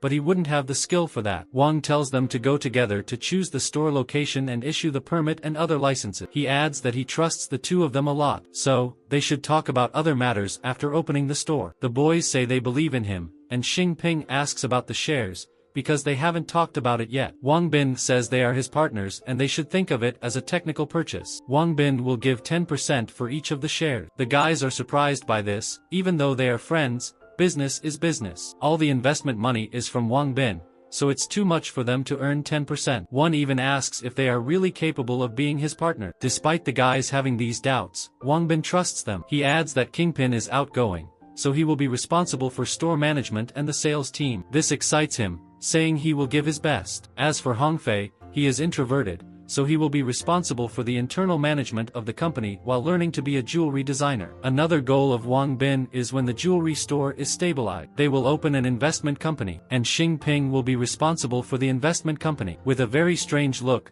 the protagonist says that the three of them will work together, and they will certainly be able to create a strong and wealthy business empire. The two guys hugged Wang Bin, and Hong Fei comments that he really can't think of how to repay him. He adds that even if he gave his body to Wang Bin, he would still be in debt to him. Wang's phone rings and his order has arrived. In this video, we see a truck at his house. Inside it, there is a lot of flour, rice, and noodle. Hong asks why he is buying so many vegetables and fruits and if he is trying to avoid young Master Li. But he is not avoiding him. Anyway, these things are very useful to him. Hong says that since that's the case, they will not worry about him and will take care of the company's business immediately. The protagonist says it's fine, and they will meet at the restaurant near the university entrance tonight. Wang walks with his phone and is talking to someone. This same person tells the protagonist that they are not done here yet, so it's time to move on and continue walking alone first. They will come later. The young billionaire says it's fine and that they should take their time, as he is enjoying life little by little, anyway. In his thoughts, he says he spent more time in the other world than in this one and feels a bit strange being back in this world. Perhaps after living a long time in another world, his mood has become depressed and sensitive. He wonders if the experience of life and death made him grow a lot because now,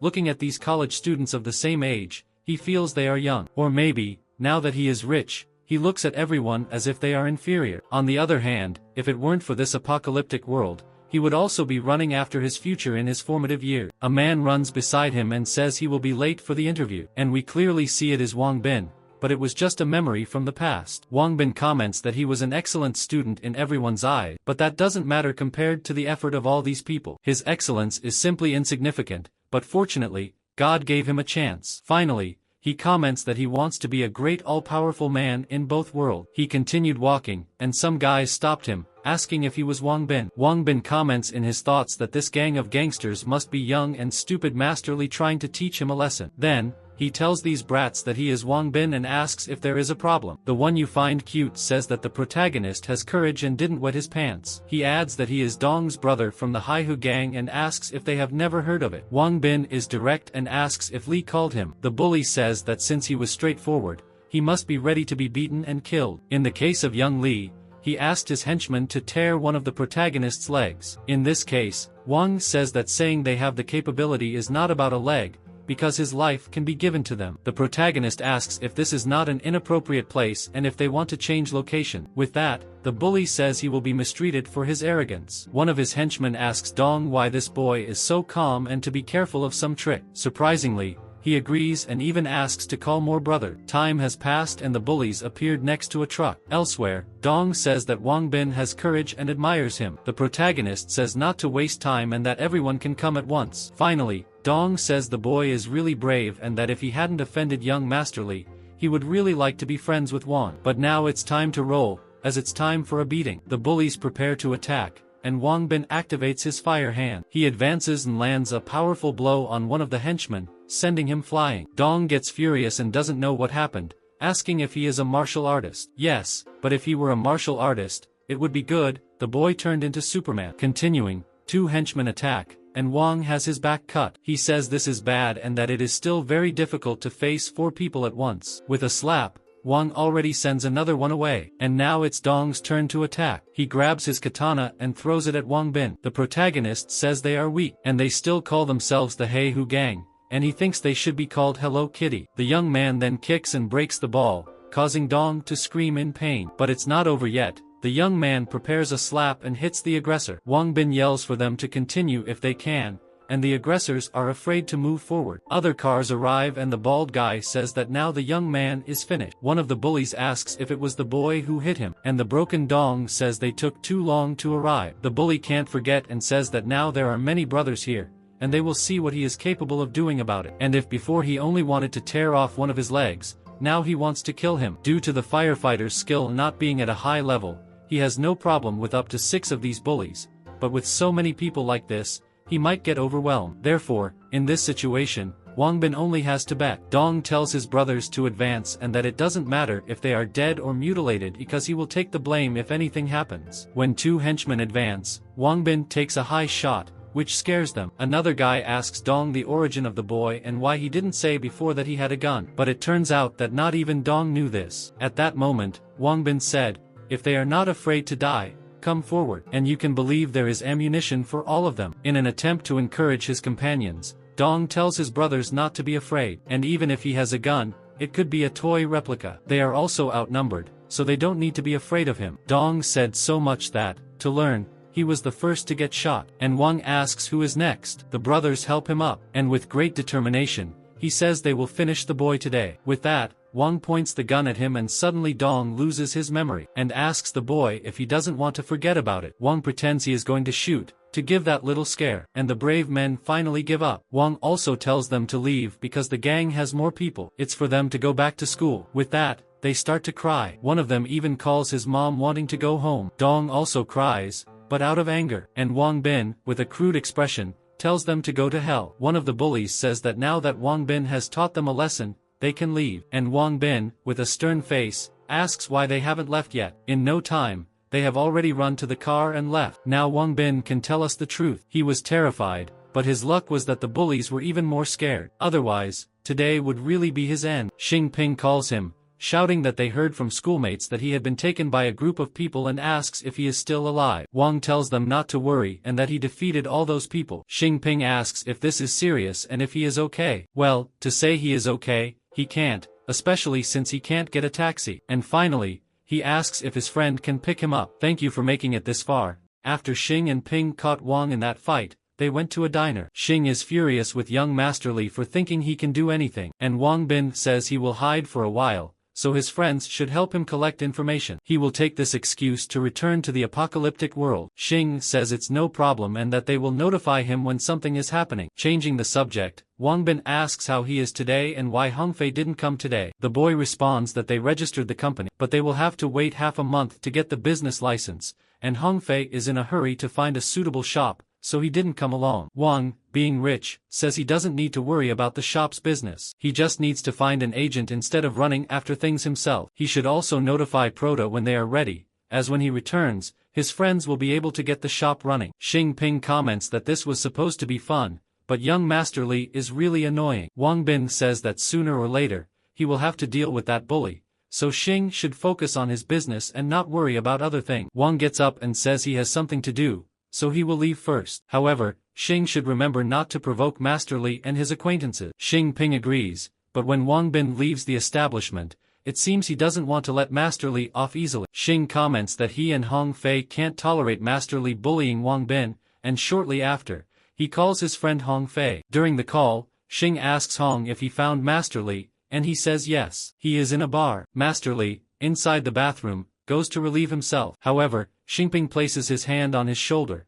and when he turns around, he covers the bully with a sack. Man, they are really roughing up Master Li, and the two with crazy faces say they will beat the bully before sending him to the other side. While Master Li is getting beaten, he asks how much the boys want to stop hitting him. To be clear, the two are altering their voices to avoid being discovered. Continuing, they say they don't care about his money, and we are shown number 1 and number 2, right there with a huge stench. Hong Fei did that, and yes, the cocky boy was thrown right into that place. With that, Xing Ping and Huang Fei run off, happy. Changing scenes, Wang Bin is in a room full of boxes to take to the other world. All this should last a whole month, but we must not forget one detail. He will also take a refrigerator so everyone can enjoy cold sodas and beer. Prota extends his hands and asks for the system's help to put all these things in the little box. Before going to the other world, he asks the system if so much food can spoil when teleported, but no, the item box has a super function that keeps food fresh, so there is no problem with food storage time. After that, he is finally teleported to the other world. The marks on the wall appear, and this was done by Brother Nan. With that, he was counting the days Wang Bin was gone and concluded that today is the 7th day, so he must return today. Everyone is sitting, and Master Miao says that if he is sure where Wang is, they should bless him even if he doesn't return. After all, they suffered along with him and will never find a man as good as him in this apocalyptic world. Miao agrees and says that now that everyone can take care of themselves, he has no obligation to come back and take care of them. Guan tells Miao that the first time Wang left, she had the same thoughts as her. At that time, Guan thought Wang was lying to her, but even with little hope, he returned to the house where she saw Wang leave every night to take a look. When she was ready to be discouraged and give up, Wang came back. Guan then tells Miao to wait a little longer, as she believes Wang will not break his promise. The children also believe that Wang Bin will return because he wouldn't lie to them. Suddenly, the door opens, and to everyone's happiness, it was Wang Bin. Guan gets emotional and gives Wang Bin a big hug, and Brother Nam even cries at this, as he thought he wouldn't come back. The Prota calls the little one a fool because he is a man and will never go back on his word when he promises something. After making everyone happy, he shows the things he brought for them. There are fresh fruits for the children, a very cold soda for Miao, which makes both of them embarrassed as always. We can't forget the man of the house. After all, he didn't forget what he wanted and is going to demand it from Wang Bin. Prota gets scared, but soon gives the cigarette he had asked for, which makes the master emotional. Nan even asked for one for the master, but he refused to joke with him, and smoking near children can affect their development. Changing scenes, Wang Bin tells Guan and Miao that he brought meat stew to cook, so they should prepare and eat it all together, which makes them happy, and Wang Bin starts to prepare. Soon, Xiao Baoyi and Xiao Nan pour water into the pot, while Guan puts in the meat and vegetable. The food is ready, and Wang Bin tells them to eat. Although it's simple, next time he will bring more luxurious food. Sister Nan and the others start eating. While the girl feeds the younger child,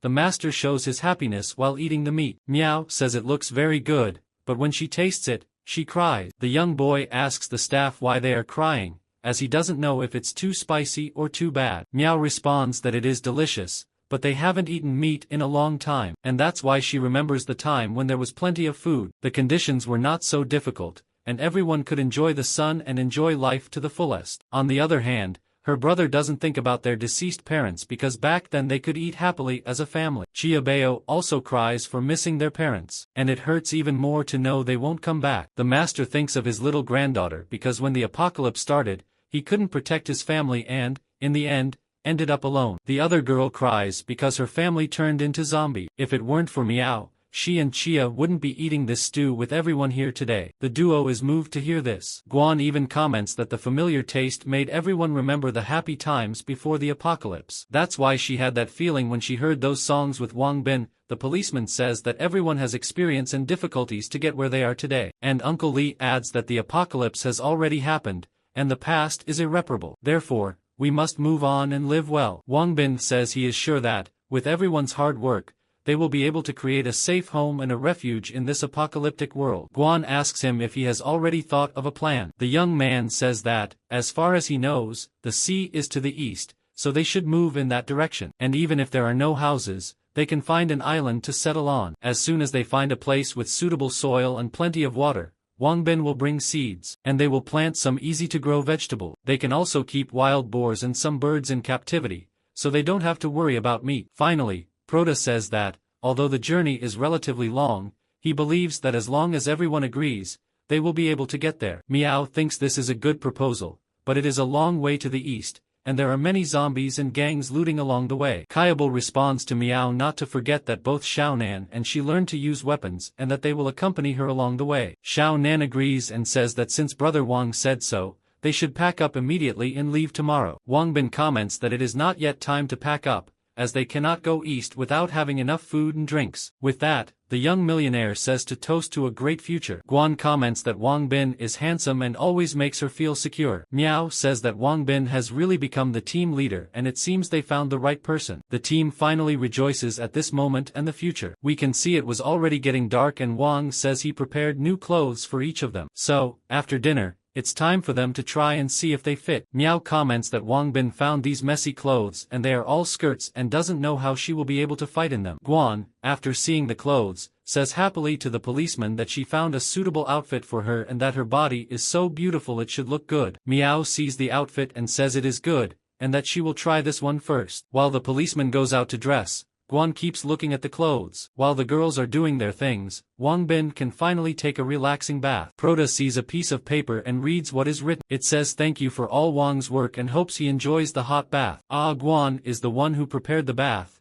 and Wang praises him, saying it is sweet. The boy comments that this is very good. Although it is easy to take a bath in a real village, it is a different experience in this apocalyptic world. In his thoughts, he says he already has a village and more money than he could spend in several lifetimes in his world. But he wonders if he still needs to keep coming to this apocalyptic world. Wang Bin says people are like that, and that at least he should create a safe and worry-free shelter for everyone here, so even if the system breaks and he can't come back, he won't be too worried. Then the system appears saying for the player to stay calm because the system is very stable and the problem he is worried about does not exist and never will. Prota, embarrassed, asks if the system is bad and how it dares to spy on his mind. The system says it is just responding to his doubts and adds that if Wang wants to protect his partners in the apocalyptic world, he should find more gold to make upgrades. With that, Prota says he understands that making upgrades makes him stronger. At this moment, Gon knocks on the door and asks if the water temperature is still good. If not, she will add a little more hot water. Wang responds that the water temperature is perfect and thanks her. Guan wastes no time and asks if she can bathe with him. However, the boy panics and says he thinks that's not right. The girl then says she's coming in, and Prota turns all red. At that moment, Beauty appears in person, and Wang says that if she's in a hurry to bathe,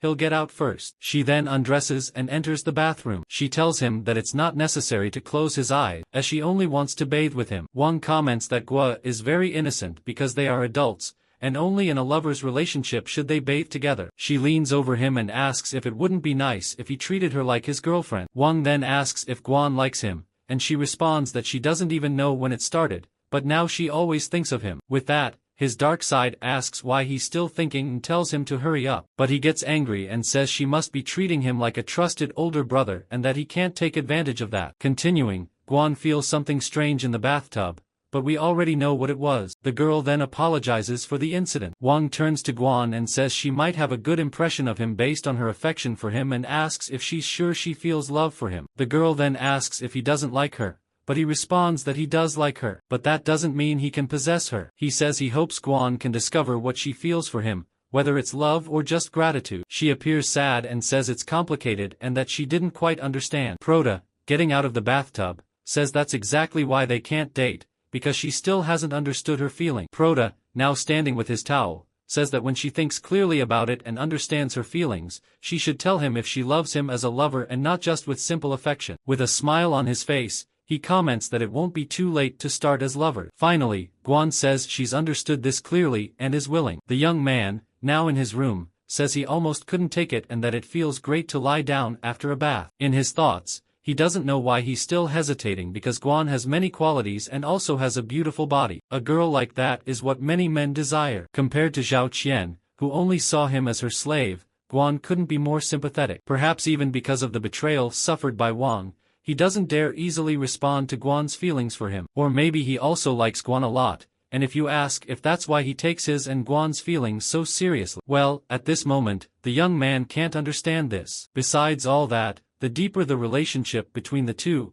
the harder it will be for Wang to lose her or not be able to see her anymore. At that moment, someone opens the door, and to our surprise, it's Guan dressed as a cat. Seeing this, Prota's nose starts to bleed. Guan also says that Wang definitely won't give up this time. The girl asks if Wang likes cosplay, and Wang replies that he does, but where did she get that outfit? She then says she found it in the pile of clothes the young man brought and asks if it was good. Prota is confused by this but remembers that to find suitable clothes for everyone, he accessed several websites and spent a lot of time searching until a particular site recommended many clothes for the young man. When he saw the clothes, he immediately thought they would look good on Guan. So, his previous demon took over and ordered many of these clothes. Returning to reality, Guan hugs the young man and says she already understands his feeling. She adds that since meeting him, she hasn't needed to go hungry anymore. And most importantly, Wang is very kind to her, making her feel happy and safe. When Wang is about to say something, Guan says he has to accept and gives him a kiss. Well, I can't show this here, but yes,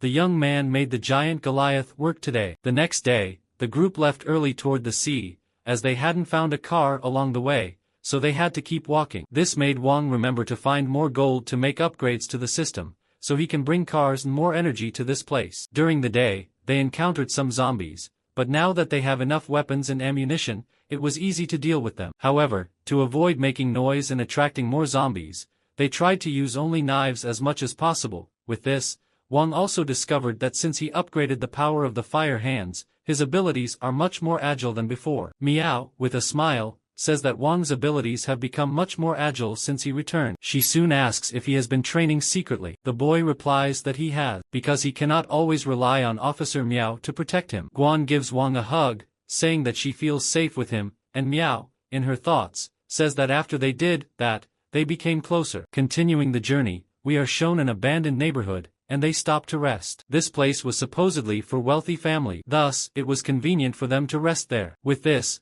Wang can also look for valuable objects and gold left behind to upgrade the system as quickly as possible. Although there are many villages, Wang chose a dormitory to rest in, as it is the tallest and has the best view. If something happened, they could notice it immediately. At this point, two people appear in the bushes and, whispering, ask if the group is cooking. The two followed the group all the way and comment that their backpacks must be full of food. When one of them has an idea to do something, the other asks if he wants to die because they have weapon. With the amount of firepower the pair has, he doesn't know how they can beat them. His partner then calls him a coward because they only have 2 men, and one of them is lame. Therefore, the others will not be in any danger. Finally, he says they have more people than them and to think about all the food. With that, they go back to report the situation to their leader. In the room, Wang is sleeping, and Guan is on the bed saying she will let the boy sleep a little longer. On the balcony, the master still has that cigarette smell. Guan then goes to the balcony as well to stand guard and tells the master to rest. He agrees to rest a bit and comments that if she notices anything,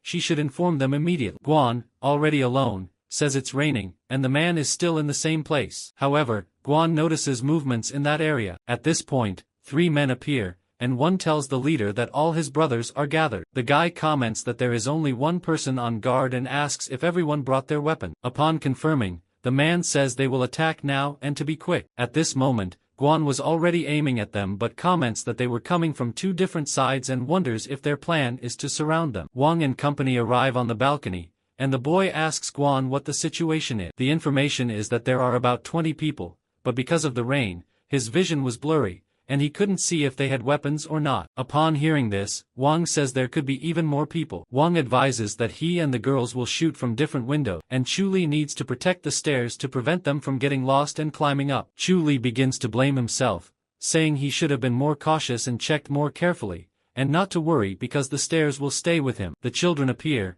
and Nan says he and Xiaobao will help repel the enemy. The girl agrees and also has a fierce look in her eye. The determined master tells them to protect Xiao Yan and the other. Therefore, bullets need to be made and prepared to break through the enemy's siege. Wang, with his weapon, checks the situation. He comments that the bandits have started to move and it seems they want to surround him to ambush them from behind. The young man then comments that it doesn't matter. First, he will take down 1 or 2 so that they feel fear. Wang already takes 1 down, leaving the other 2 behind terrified. And the blonde boy says to run because they have been discovered. Guan tells Wang Bin that this is great because he scared them the moment he shot. But you can't just let them run away. He warns that he will take down a few more. The young man comments that he only shot because he was forced. But if many zombies are attracted by the sound of the shots, it will be difficult to get out of here later. Meal says that Wang Bin is right. As long as these people stop bothering him, there is no need to bother them either. Therefore, the group will leave tomorrow. Guan, very irritated, says that if they dare to attack,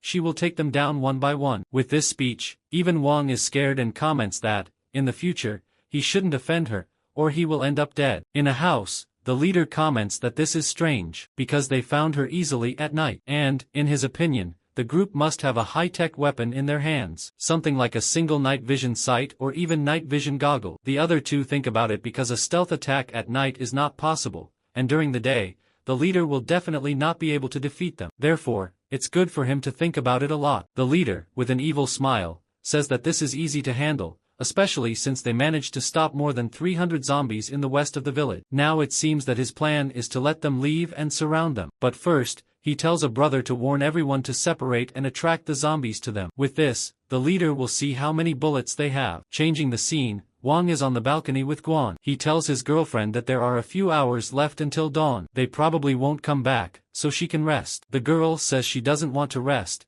but to stay with her beloved. The young man tells her that he won't run away and that she needs to save her strength too. In this case, the noise is heard coming from the bushes, and Wang says that they really have bad intention. As they slowly approach, Guan is watching them, and they end up being eliminated. Cersei stands up, and we see that it's actually zombies approaching the house. Wang says that Guan can go first and rest and that he has no problem watching alone, but obviously, she wants to stay with him. The girl says she is hearing voices, and many zombies appear screaming. Wang warns that there are zombies on the other side too, and this must be happening because of the shots that were fired, which must have attracted the nearby zombies. Guan finds this strange because there were many shots at night, and no zombies appeared. She concludes that it must have been the people from yesterday who apparently want to trap them in this place. Wang comments that this is really great, but corrects himself by saying that these people are abominable, but with the intelligence of the zombies, they pose no threat. Therefore, Shibo and he will use them to practice with their weapon. The young man also tells Guan not to worry about the supplies as they are definitely sufficient. Since they can't leave now,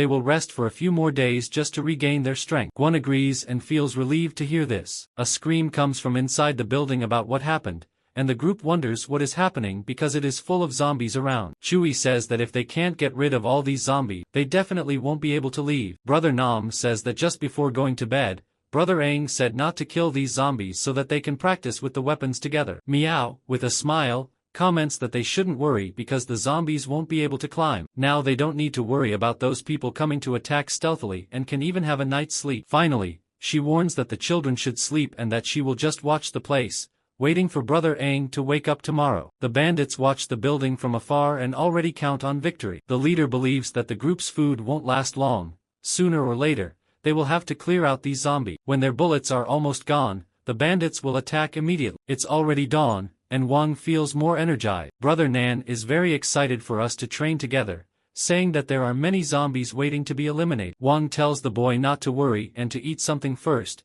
and they will practice with the zombies later. Wang, with a funny face, says that the bandits must be watching them. He is secretly nearby and wants to see what will happen. Changing the subject, the young man says he hasn't cooked for Kayable in a long time and asks if he can cook meat with scallion. The children get excited upon hearing this, as they will finally eat meat. Meow warns Wang that he knows he brought a lot of food, but they are under siege, and now there are only some wild vegetables, so they shouldn't waste them. The young man comments that they have many supplements, so there's no need to worry. Well, the bandits' situation isn't that bad either. They are even having a soup. The leader says he is so fed up with this wild vegetable soup that they will definitely eat meat. But at that moment, a smell wafts past his nose. It's a very good smell. His henchmen also rise with this smell and comment that the group is cooking a real luxury. At this moment, Wang is using the skills he learned at his part-time university job. In short, he is preparing meat with green onions. The dish is ready, and they start to smell it, barely resisting eating. Meal tells the young man that he is great and that she didn't think she knew how to cook. Chun-Li also comments that she is not surprised that Gwon is so attached to him and that,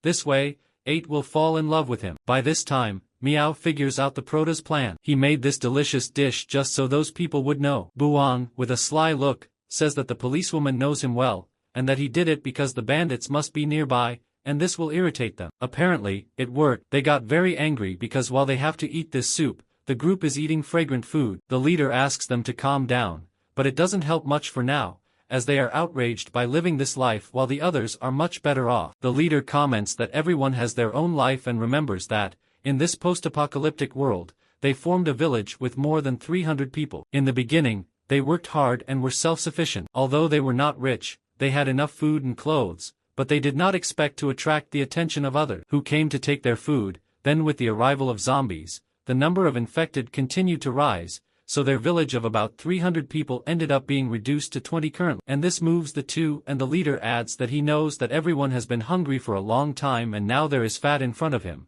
so he can't hold his breath. With an angry expression, the leader says to let them play, because when the opportunity arises, they will not only take the supplements but also will not spare the meat. A member warns the leader that the group is shooting, and the leader, laughing, says they must be eager to leave. And when they run out of bullets, the victory will be certain. While the bandits are counting victory, the children are training their aim with the zombie. Wang praises Shounen, saying he is doing well, and that one more headshot will be 10. Xiaobao, on the other hand, only hit 5 headshots, so she will have to train more. Meow is a little worried about this and asks his master if he doesn't think Wang is wasting too many bullets by letting the two children practice this way. Uncle Lee comments that it is not a waste, as it is a long-term investment. Returning to the training, Shounen shouts with joy, as he hit 10 headshots. As a reward, he receives a grilled chicken leg. The boy thanks and tells Xiaobao that he will share this piece of chicken leg with her. However, the girl shouts that this is her reward. Shounen says he doesn't mind. By the way, they are a family, so, of course,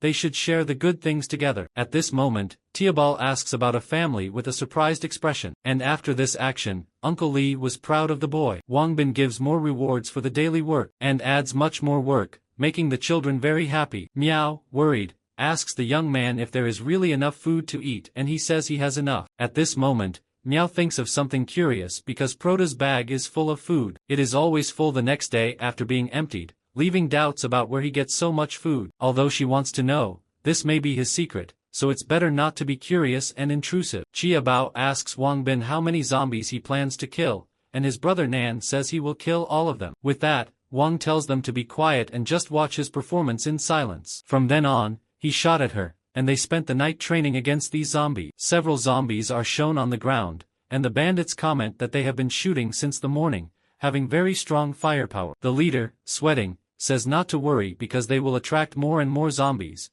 and their bullets will run out sooner or later. Many zombies appear, thrown on the ground, and Wang is already exhausted and asks for a massage. Guan suggests practicing with him. On the contrary, if he continues practicing like this, he will become very tired. But he says there is no need and that he can handle these zombies and that they will be very useful to him. Xiaobao asks why these zombies are used for him, and he replies that it's to practice with the weapon, and if she didn't notice that his headshot rate is getting higher and higher. Then, the younger brother Nan says that Wang is worthy of being his idol and that he counted how many zombies he killed, being more than 300. Wang, in his thoughts, says that he can only count on himself to update the system, so he has to kill the zombies, and if he gets tired, he just rests. The next morning, Wang left everyone still on vacation, eating, drinking, and resting, while he continued to kill zombies. Because of the shots, another wave of undead was attracted, but this allowed him to continue gaining experience and updating the system. A system warning appears and congratulates Wang. The master shooting skill was updated to level 4,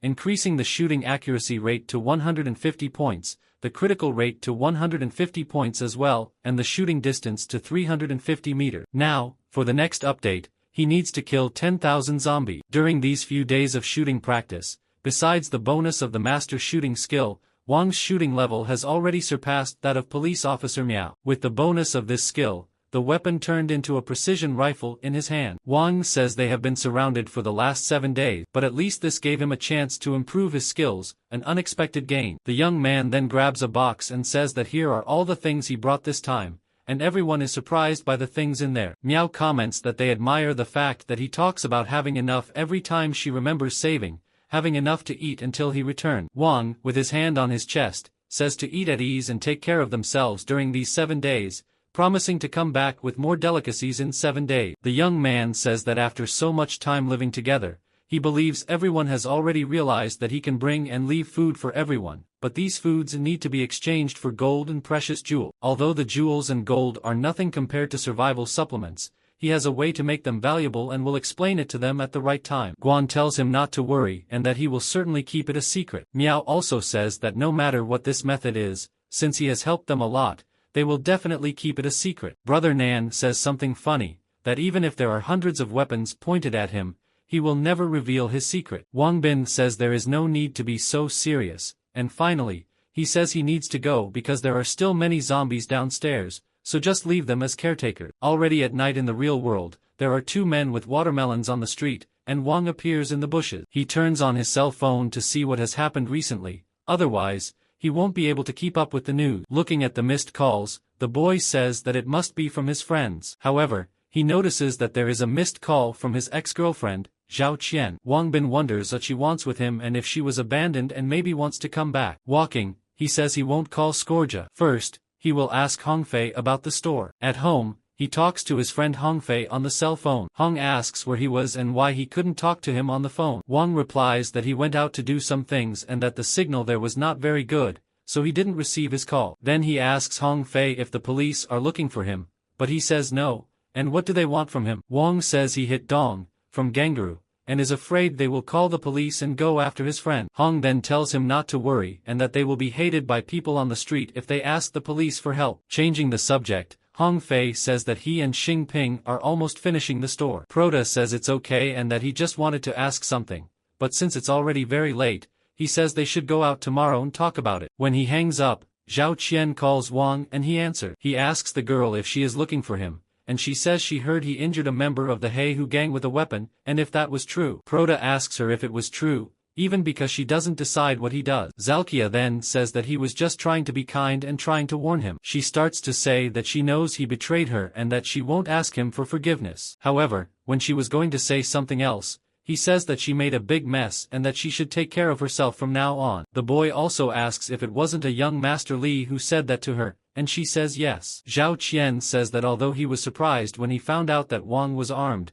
neither he nor the Heihu gang intend to let the young man go without making the exchange. With that, Zhao Qian starts whispering because young Master Li is after her. She says it seems like her boyfriend is asking a hitman to deal with Wang and to be careful. The girl then says that he is back and that she will stop talking to Prota for now. Wang, in his thoughts, wonders why Zalkian is suddenly so kind and that although the Master of Fire skill has reached level 4, it is not feasible to use firearms in this world. The young man comments that since he cannot use firearms, the fire hand skill will not be enough against the hitman. Then he calls the system to play the lottery because he needs to improve the fire hand as quickly as possible, and the lottery is the fastest way to do that. Wang has 150 gold gems left in the system space, which is only enough for one play, but he soon says that if he doesn't get anything good, he will get 1,000 gold gems in the basement to use in the 10 draws in a single play. He adds that he will then recover this amount of gold in the other world. The system warns that Wang does not need to be discouraged and that the system can be upgraded again with just 1,000 gold, 50,000 gold gems. After the upgrade, the system will activate the shopping system. Wang asks if the system can simply exchange gold and jewels for goods, and the answer is yes. The protagonist then places his hand on the lever and says he will pull it once. No matter what he gets, he is to stop immediately. Then deposit 50,000 gold gems to upgrade. He finally pulls and apparently lands on the skill book. Wang is happy,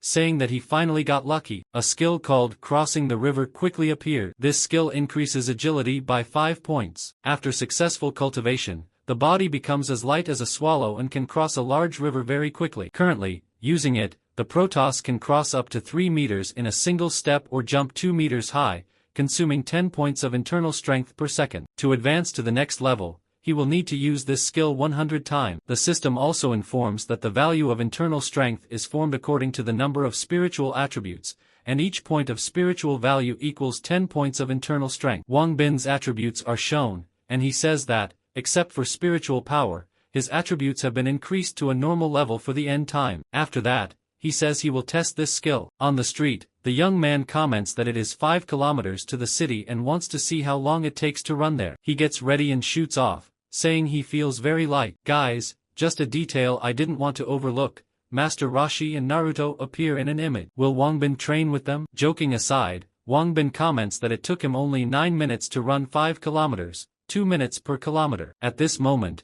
Wang Bin hears bullies threatening people for being in a place under the control of the Heihu gang. The man apologized for being there, as he did not even know it was the gang's territory. The bully responds that those who do not know are not guilty, but the man will have to pay the area fee now. Wang wonders if this Heihu gang is the same as Dong's last time, and says that they also collect insurance premium, but it seems more like shady business. Back to the present, a bald man intervenes and tells the blonde man that he is too impulsive and should not scare the elderly. The same bald man tells him to pay the area fee, and the old man says he does not need it, and this will be revealed now. Wang Bin comments that this gang seems to be quite famous and has been doing evil in this area for a long time. The bald man puts his hand on the old man's shoulder and says that this would be an insult. He adds that he looks at the daughter as if she were his sister and that, even with the school uniform, she is already too mature. The old man approaches her with his hand and asks the girl to let him help her, to see if she has taken many hormones. The old man shouts at him not to do that and that she is underage, calling him a fool. The guys then hold the girl, and the protagonist, furious, walks towards them, saying that they dare to do this in broad daylight and wonders if there are still laws. When the bald man was almost there, someone held his hand. It was an old man who claimed to be a great man, intimidating the old man and bothering a young girl. Being a waste of a man, the bully, furious, asks if the old man knows who he is and that if he doesn't let go, his head will explode. The old man, very calm, tells him to try, but something strange happens because the bald man says he can't use his energy. The henchmen start to talk, telling the bald man to blow the old man's head off at once. And Wang comments that the others can't see it, but he can vaguely see. It's not that Zong doesn't want to move, but because he can't. The old man, calm, asks why the gangster is no longer barking and where the energy he had to explode his head is. After that, the bully tells his henchman to help him punch the old man, and the blonde guy throws a punch, but the old man just says that the blonde boy is immature. The boy gets so scared that he wonders if the old man uses black magic because hitting his face is like hitting cotton,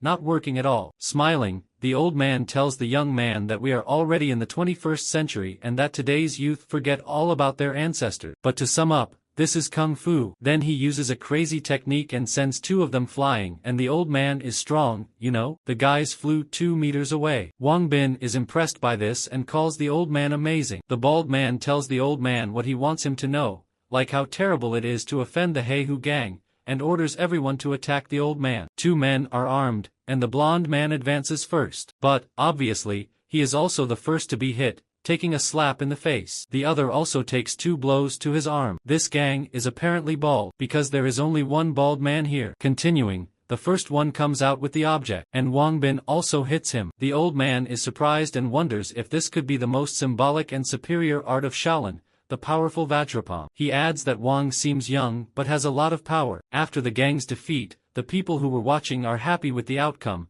and Wang asks if the old man is okay. The father of Antes, who was being beaten, thanks him for saving him and his daughter and asks how they can repay him. The kung fu master talks to the father and daughter, saying that this time they offended the gang and fears they won't let it go easily. Therefore, it's not up to him to open a bank here in the future. While the thugs run, the bald man, scared, yells not to stay behind. Wang Bin, behind him, asks if he doesn't want to run after spilling his guts because he hasn't been hit enough yet. The bully begs for forgiveness, and Wang, in his thoughts, says that after offending them this time, they will certainly come after him again, so he will scare them this time. The boy says he knows this is the territory of their Heihu gang, but they can no longer intimidate people like this. With that, the bald man says he won't do it anymore and asks which sect Wang and the old man belong to. The young man replies that he doesn't belong to any sect gang but to remember his name, Wang Bin. Wang turns around and tells the old man he doesn't know, but the old man says the bald man doesn't have the right to hear his name,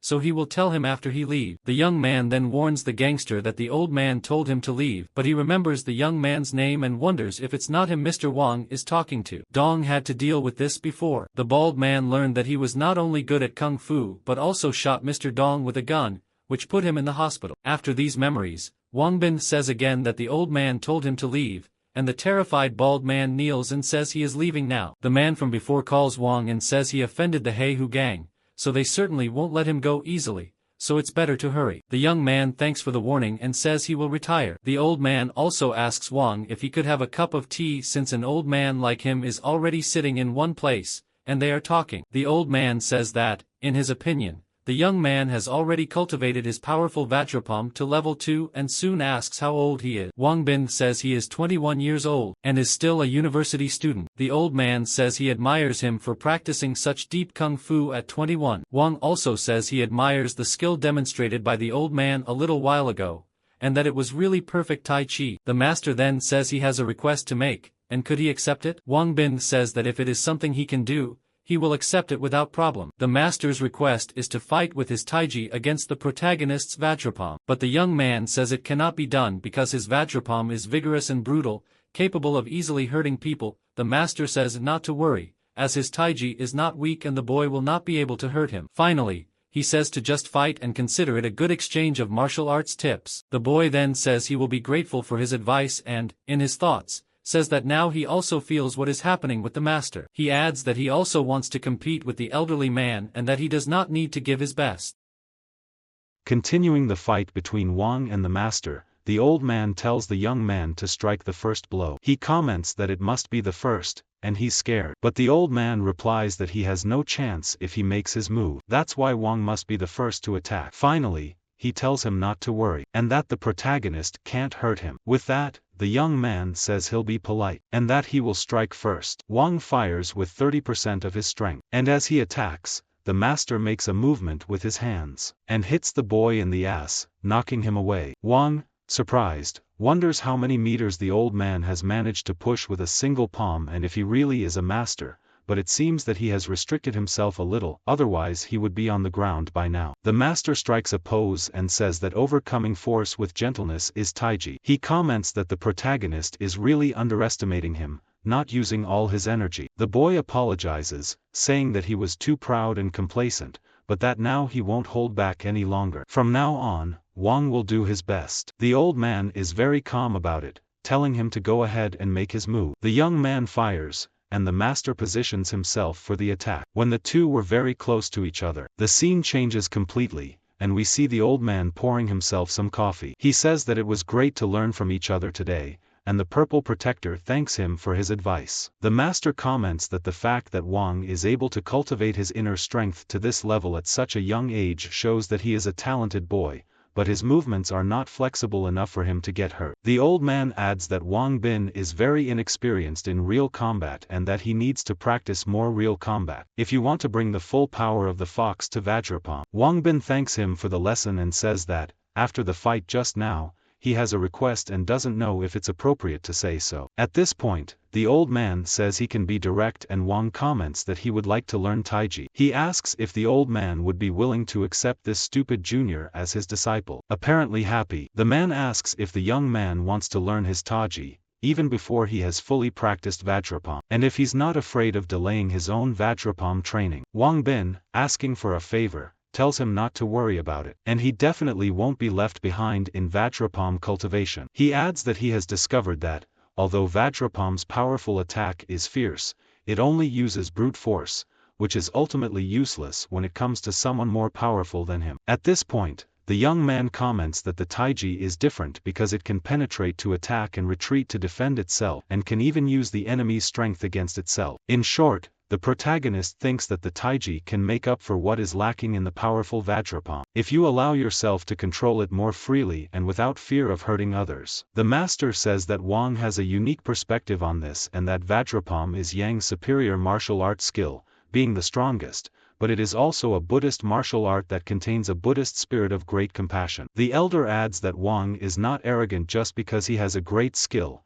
because he is also afraid of hurting others. This just goes to show that Wang's heart is not evil, which is why the master is willing to accept him as his disciple. At this, Wang Bin is kneeling down, calling out to the old master and accepting his disciple's wish. The master tells the young man to get up and that there's no need to be so polite. In his mind, he comments that he never thought he would meet such a precious disciple during a walk. Soon the master says he has something to tell the prota and finally reveals his name, Li Zhonggua, and his Taiji is a family tradition that is not usually passed on to others. In Wang's mind, he wonders if it isn't passed on to others and, if so, how it is being passed on to him. So he must be treating him like a member of his family. Now, talking to Zeng, Prota tells his master not to worry, as he will work hard to learn Taiji with him from now on and will never let him down. Zeng replies that how much the boy can learn will depend on his own ability. But what if Prota turns bad after learning his Taiji? Then he'll kill him. Wang comments that Zeng really does have a very intimidating aura,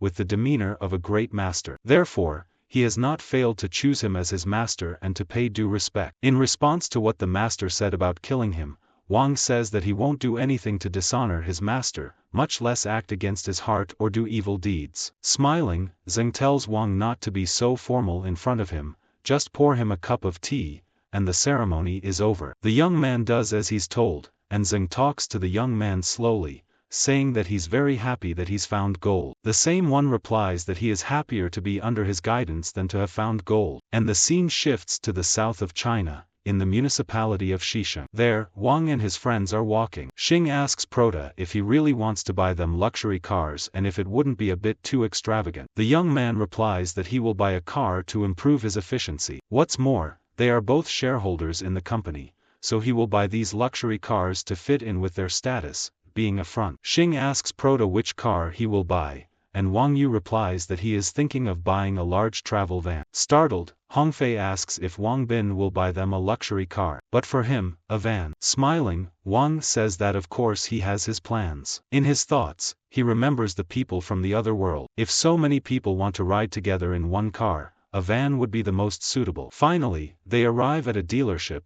and Wang says that this one looks good, as it has all kinds of brands. As they enter, Hong says that this orange car looks very domineering and is probably very expensive. Xing Ping comments that if it hadn't been for Wang Bin, he would never have had the courage to enter this store. But the woman is scolding the man, saying that she has already told him several times that if there are potential customers who are going to buy cars, to call her. The employee, in a complicated situation, replies that she herself told him not to bother her during her break time, no matter what. The woman tells the man if he's trying to say that she's lazy and asks if he's trying to take all the credit. The chatty woman doesn't stop talking and says that the guy is still in his probationary period, so he's supposed to correct his attitude. Finally, she says that if she knows he's getting a particular quality customer again, he'll see what she can do. The only thing the man can do at that moment is apologize to the manager and that he'll remember next time. At this point, Wang, in his thoughts, comments that having to pass on quality customers to his superior at work is revolting,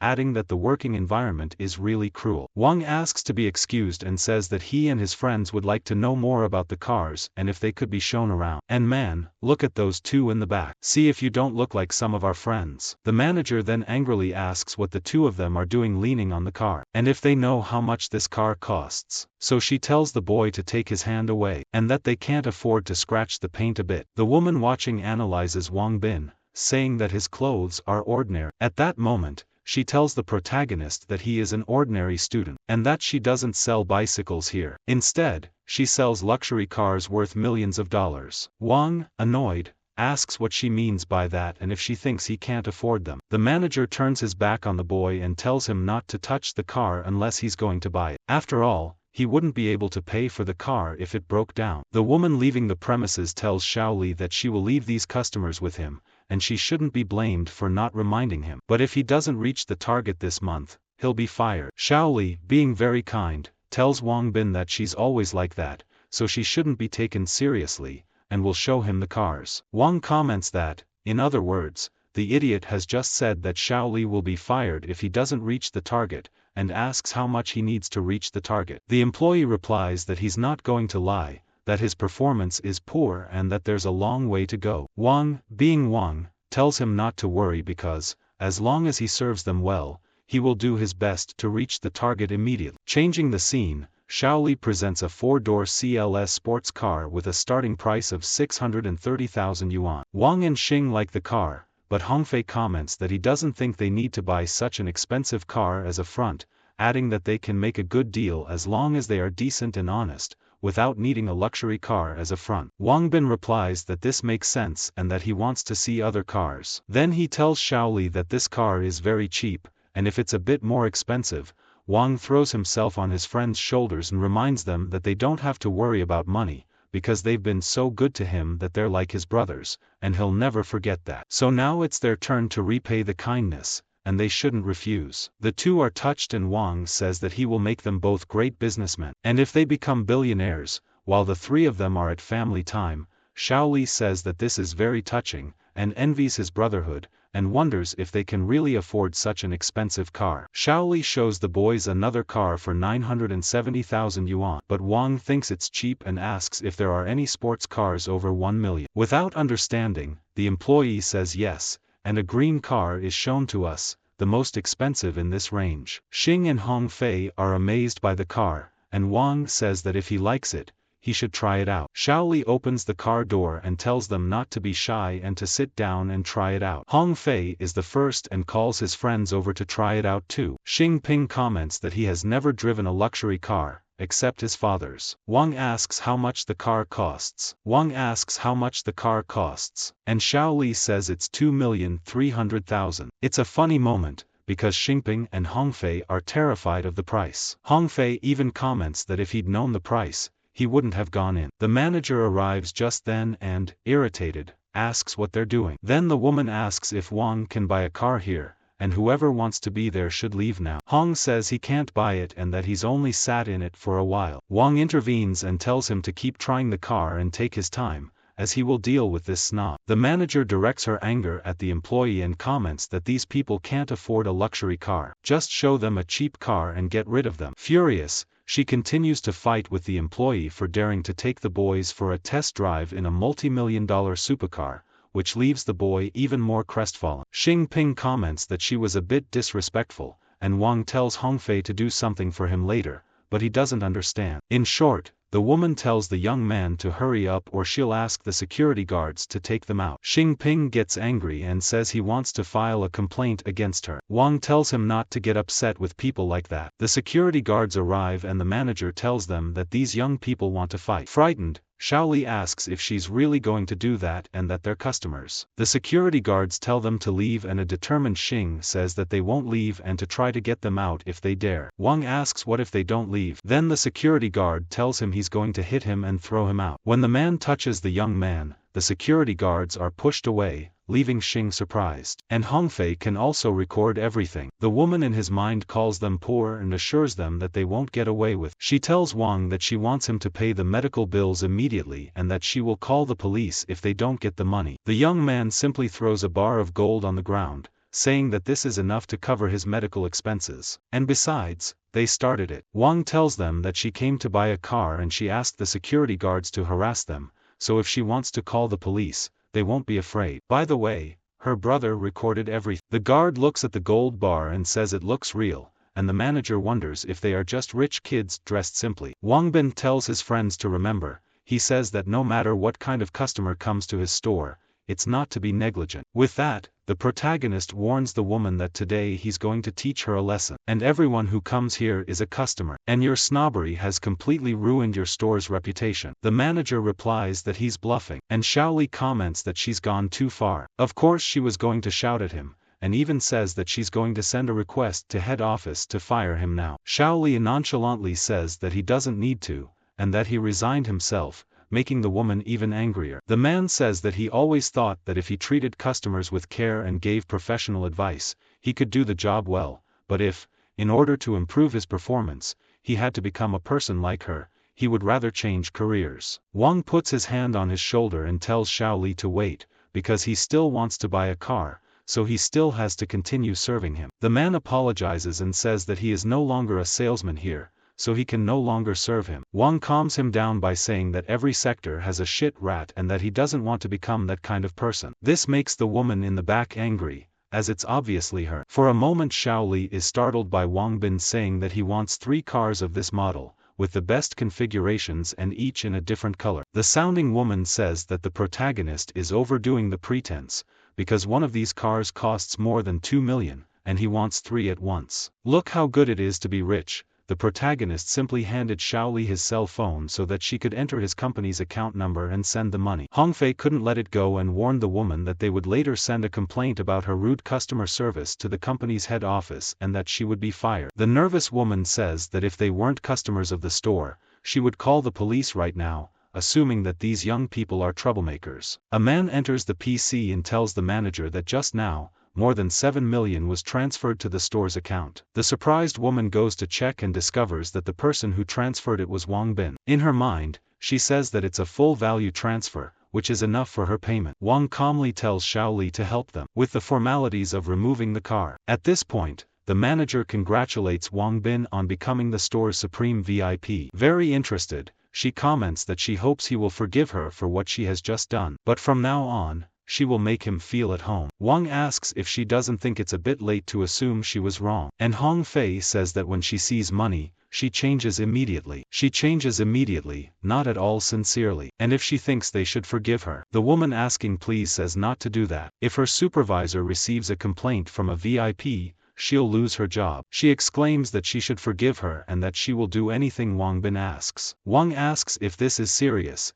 and she jokingly says that she can ask for anything. The protagonist then tells her to give all the manager's commission for the cars she bought to Xiaoli. The man cries with emotion, wondering if it was all for him. Wang warns the woman that she will see this matter through to the end, so she mustn't dare play with him and not complicate things for Xiaoli, otherwise, she will reap bitter rewards. Crying, she says she knows and complains about the manager's commission of over 100,000 yuan that she won't receive. Finally, the protagonist tells her that she needs to behave, and we see the 3 of them driving the cars. Just then, we see Hongfei calling Wang and, as soon as Prota answers, his friend says that he was very nice just now. Hong adds that after Wang broke up with Zhao Qian, his personality changed a lot. Wang assumes that this is due to experience and that, if he were to follow their example, what would be the difference between Wang and them? It turns out that this isn't true, because in his mind he says that he just doesn't want people to see his Vajrapam and that he's just a human being. Now let's put that aside and admire this moment when he has fun with cars. Hongfei says he has 2 supercars and Xingping comments that he has a meeting with the jeweler later. And since they're in a hurry, he tells them to overtake and keep going. His friends agree and start to speed up,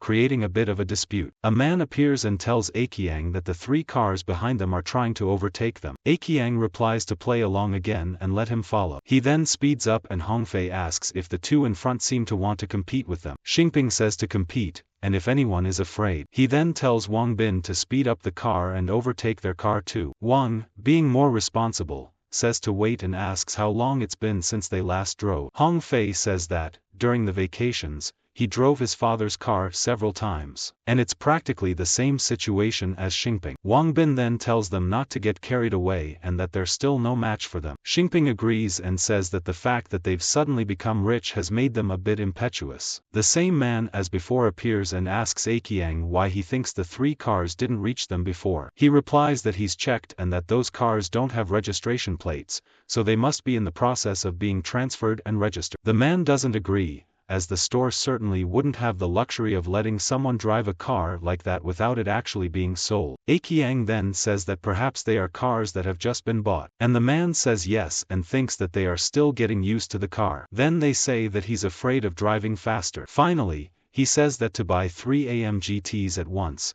they must not be ordinary people and that he would like to meet them. The 2 boys start to approach the group, and Xing Ping comments that they are slowing down, as if they want to get closer. Wang replies to let them see what they want to do, and the man next to him says that there is a gas station further on and asks if he can stop to get to know them better. Signaling with his hand, Wang agrees. At the gas station, people stop to look at and take pictures of the supercars. With that, Wang and his friends head towards the man, and the protagonist asks what they can do for him. The boy says it's no big deal and he just wants to make friends with them all. He introduces himself as Lu Xinghua and introduces his friend Zhang Wenxiang. Wang also introduces himself and says that these are his friends, and they greet each other. Xinghua says he's a bit curious and asks if the 3 of them drive the same car, as they're planning to form a team. He adds that while most children of large families prefer Ferraris and Porsches, the 3 of them love Mercedes-Benz, and they ask why. Wang replies that they love Mercedes-Benz and that they bought 3 at once because they wanted to fight for their breaths. Laughing, Xinghua wonders if he's fighting for his breath,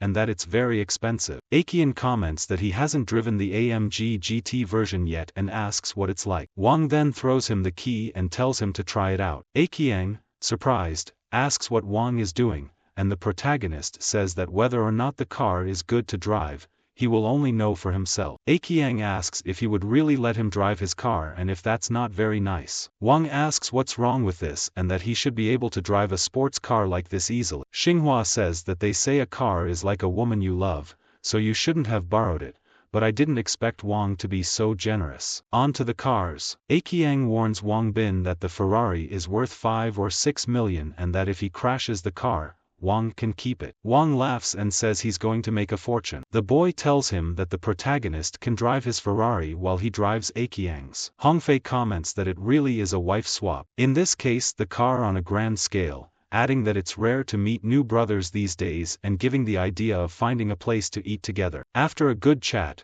the group realized that Lu Xinghua and Zhang Yuanxiang were no ordinary rich kids, they were both sons of families with extraordinary wealth and power. However, they didn't have the arrogance of a young lord from a big family who goes around causing trouble like in movies and dramas, nor did they have any pretensions. There was a lot of laughter and joking during the meal, and they expressed great admiration for the young people when they discovered that they were still at university and were already founding a jewelry store. Xing says he admires Wang Bin and is very interested in his business, so it's to exchange contact numbers with each other. He also says that if you need his help in the future, or if you have any good ideas, you can contact him. Being very eager to work with the protagonist, Wang then replies to him to take care of him in the future. Changing the subject, this time to go to the post-apocalyptic world. Wang has not only prepared a lot of food, but also a van with enough seats for everyone. He doesn't know how they've fared in the 7 days he's been away. And it's also worth remembering that there's a constant stream of zombies. Now Wang Bin tells the system to open the teleportation space, and suddenly we see a building and Wang Bin falling into the bathtub. He says that the system did this on purpose, and if he really did set the bathtub as the destination point. However, the system informs him that the destination point is set according to where the player wants to be in their unconscious. So it's not all his fault. When he opens the door, Prota says that, because of the system, he's all wet. And when we go in, we see the police and Miao getting dressed. And then she asks if he's back yet. Wang asks what she's doing in her room, and angrily, she says that this is her room. Guan hears Miao's voice, and opening the door, he asks if she's all right, and that they've come to help. Then Wang Bin tells them not to be nervous, because he's the one who's here. Guan says she was wondering when he would come back, and gives the young man a hug, saying how much she missed him. But Wang senses that something is wrong and asks what is going on here, as he smells dead rats. Shounen tells Wang to go outside with him and have a look because he's going to be surprised. And outside there's a veritable zombie massacre, leaving Wang very surprised. Xiaobao comments that, as there were so many targets, Shounen and she trained their skills and, as a result, they improved a lot. The master also appears, saying that those people were very frightened and didn't dare attack but continued to attract zombies to them. Wang Bin warns them that they probably want to make sure they use up all their ammunition before attacking. With a lot of talent for attracting so many zombies, Miao arrives and says that Wang is praising them. With so many zombies in this place, they've made the place look scary, and if they hadn't been waiting for Wang, they would have left a long time ago. Red Wang is about to say something, but Miao tells him not to. And although she doesn't know how Prota suddenly appeared in her room, it must not have been intentional. Guan asks the young man if they can prepare to leave this place now. He confirms, telling them to get everything ready tonight, as they'll be leaving early. The bandits show up, and the boss says that even after 7 days, they still manage to hold on. Another member says that the zombies here have all been attracted to them and have also lost some of their brothers during this time. So he asks what they should do now. Annoyed, the leader comments that these people really do have a lot more supplements on their hands than they expected and that they're still not sure if they're going to go through with it. He then tells the bald man that he knows that now there are no more zombies. Everyone is starting to get anxious, but they shouldn't rush. Finally, the leader says that they will continue with the plan and that, even if they still have bullets, they will probably die from the stench of corpses if they carry on like this. The members are surprised and shout happily. In Wang Bin's room, you already know what's going on, and the protagonist tells you to keep it down,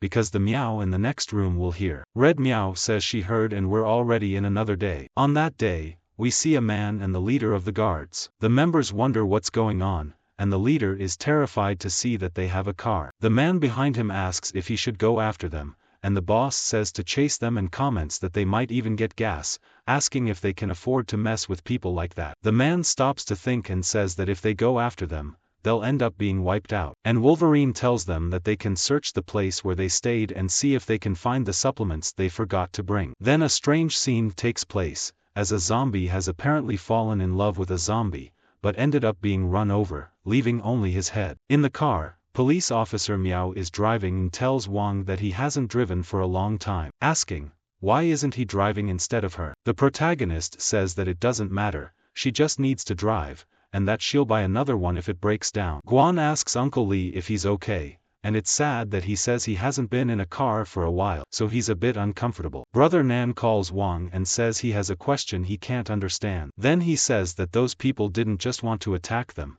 but also to lure them into spending bullets. So why did Wang leave rice for them? Annoyed, the boy says that he would love to put a bullet in each of them. Wang Bin tells the boy to calm down and think about how his skills could have improved so much if it hadn't been for the lured zombies, and about the rice, it's nothing to him. The girl asks if Wang's brother did it to reward them, and her uncle tells her to think that Wang probably felt sorry for them and is still a very kind person. Miao only comments that the rice belongs to Wang, so he can do whatever he wants. Back at the house where they were, the bandits found the bags of rice. It's so much rice that the bald man wonders how they could have forgotten so much. The other man suspects that the rice is poison, and Wolverine comments that they have so many weapons in their hands and why would they bother trying to kill them. Even with this doubt, we see that they don't mind the fact that they could be poison. In fact, they hadn't eaten rice for many years. The anxious leader says to cook the rice and comments that this has been his dream all this time and that he is grateful to be enjoying it today. Brother Nam says that when he thinks about how happy they should be,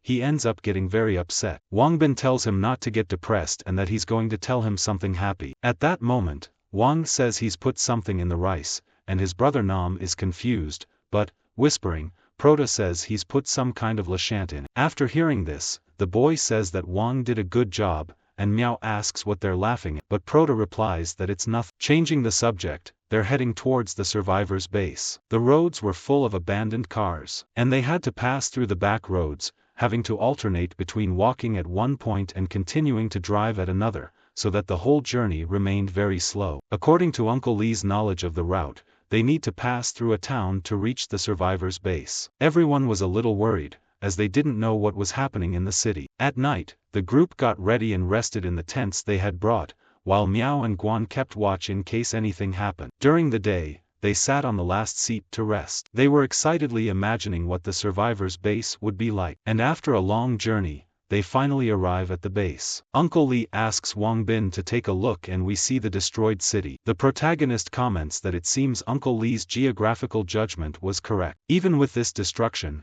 they continued on their way to the edge of a small town, which seemed to have been inhabited by humans. In the evening, they set up their tents. Guan asked the girl if Xiao Kei and Xiao Bao were asleep, and the girl said yes. The girl asks why she hasn't seen her brother Wang yet, and Miao replies that she saw him alone running towards the road and looking around, wondering if they are going to the city or not. Wang, in his thoughts, wonders if they should go in, saying that it's not dawn yet and that he doesn't know if it's dangerous to enter the city. Brother Nan, confused, asks why he should think about it so much. Uncle Lee replies that he doesn't want to think about it, but what should they do? Everyone should go into the city and take their chances. That's why Wang Bin is being cautious. Brother Nan thinks and says that it's better not to enter the city and that they can take a detour. Instead, Guan says that Wang will probably look for gold in the city. Miao says that his meals weren't free, as everything was exchanged for gold and jewels by Wang Bin, so he needs that gold badly. She adds that she wants to help Wang Bin enter the city,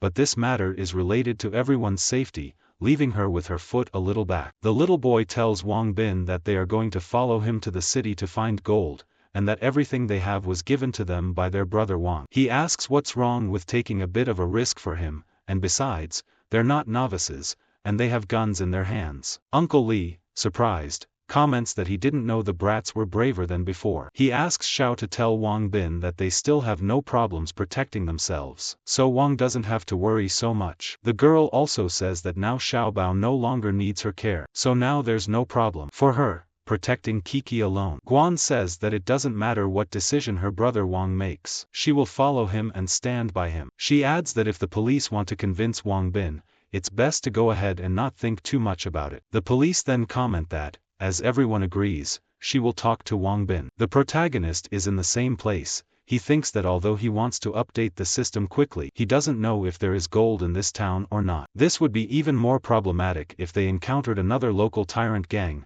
such as the Kwangsha gang. He adds that although the upgrade is important, Guan and the others are even more important to him and he can't let them take that risk. For the first time, he says he's going to forget about it and wait until he gets to the base to try to exchange food for gold. But just then, Miao and Guan arrive, and Wang says that they have arrived at the right time and that he has something to tell them. He has decided that he will take a detour, as everyone's safety comes first. Miao asks if this is his decision, after thinking about it all night. Guan just smiles, thinking of her beautiful boyfriend. Wang asks what's wrong, as they're acting strangely. Miao says that everyone has just discussed the matter, and they all support the idea of entering the city to help him collect gold. Wang warns that entering the city means taking unforeseen risks, but Guan informs them that everyone knows this and Miao has already planned and found a way to do it. That would be to find a safe place for Uncle Lee, Xiao Bao and the others, while Miao and Guan will follow Wang into town to check on the situation. Wang, concerned, says that Uncle Lee's leg is injured and that the others are very young,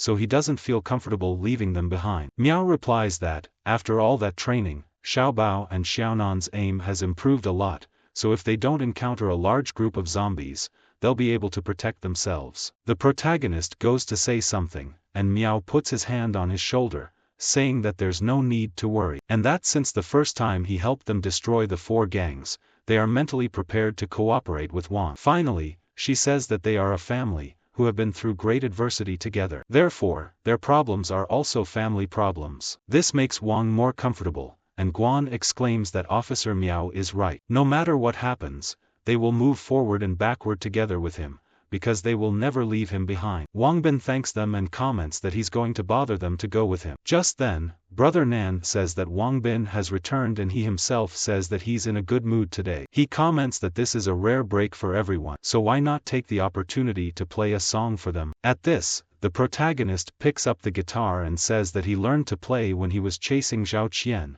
because of the drought she gave him. Miao, in his thoughts, says that Wang Bin is unexpectedly quite versatile. The protagonist then starts singing and makes everyone happy. It's morning and everyone says goodbye. Wang also leaves another cigarette for Uncle Lee and tells him to enjoy it slowly. Uncle Lee replies that he has kept all the cigarettes he was given before and still has about half of them. Wang warns him to accept and that he doesn't need to keep the cigarettes, as he still has enough. The three of them are ready, and Wang asks policewoman Miao what the problem is. She then tells Wang Bin that she knows it's nice of her to take cigarettes to the master, but to give him a little less, because he's not feeling very well. The protagonist says that he understands and that, if it were a time of peace and tranquility, he would definitely convince Uncle Lee to smoke less. But it turns out that now they're in an apocalypse and spend their days in fear and anxiety. So for Uncle Lee, smoking can be a form of support. Finally, Wang says that when he thought about it, he felt there was no reason to persuade him. And Miao says he's right. Guan hears something and informs him that it's a car engine. Then we see men on top of a car, driving slowly. Wang warns them that these people don't just have a car,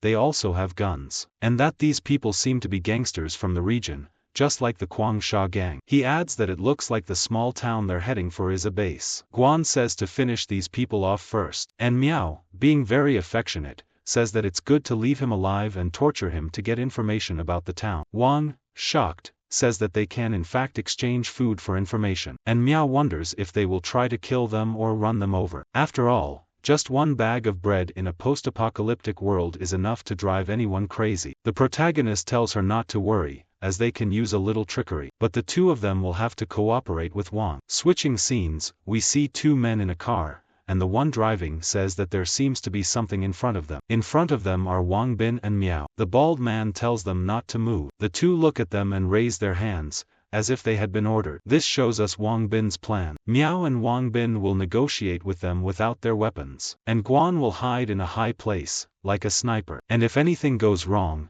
it's to take these guys out immediately. To do this, they'll pretend they've come from another city to seek refuge, and they'll only leave some food in their backpack, to serve as a toll. The bald man says that people like Wang and Miao often come to them for refuge because they do a good job defending their territory, and they don't pay attention to how much effort and expense they put into it. So the two of them have to deliver some food and ask if Wang has what they want. The protagonist says that he has them and that he's going to get them now. Miao angrily asks what he's looking at. The man then says that Miao is very brave and that he likes it. But suddenly he smells something horrible coming from her, and the bald man says he's going to throw up. The man then takes the bag to see what's inside, and Wang, pretending to be poor, asks him not to take everything and to leave a little. The other man tells him to get out of here, and for Miao to leave the bag too. As they leave, they see that there are lots of packets of bread. They are surprised. Now that they've gotten what they need, they send the pair away. Wang has an evil look on his face,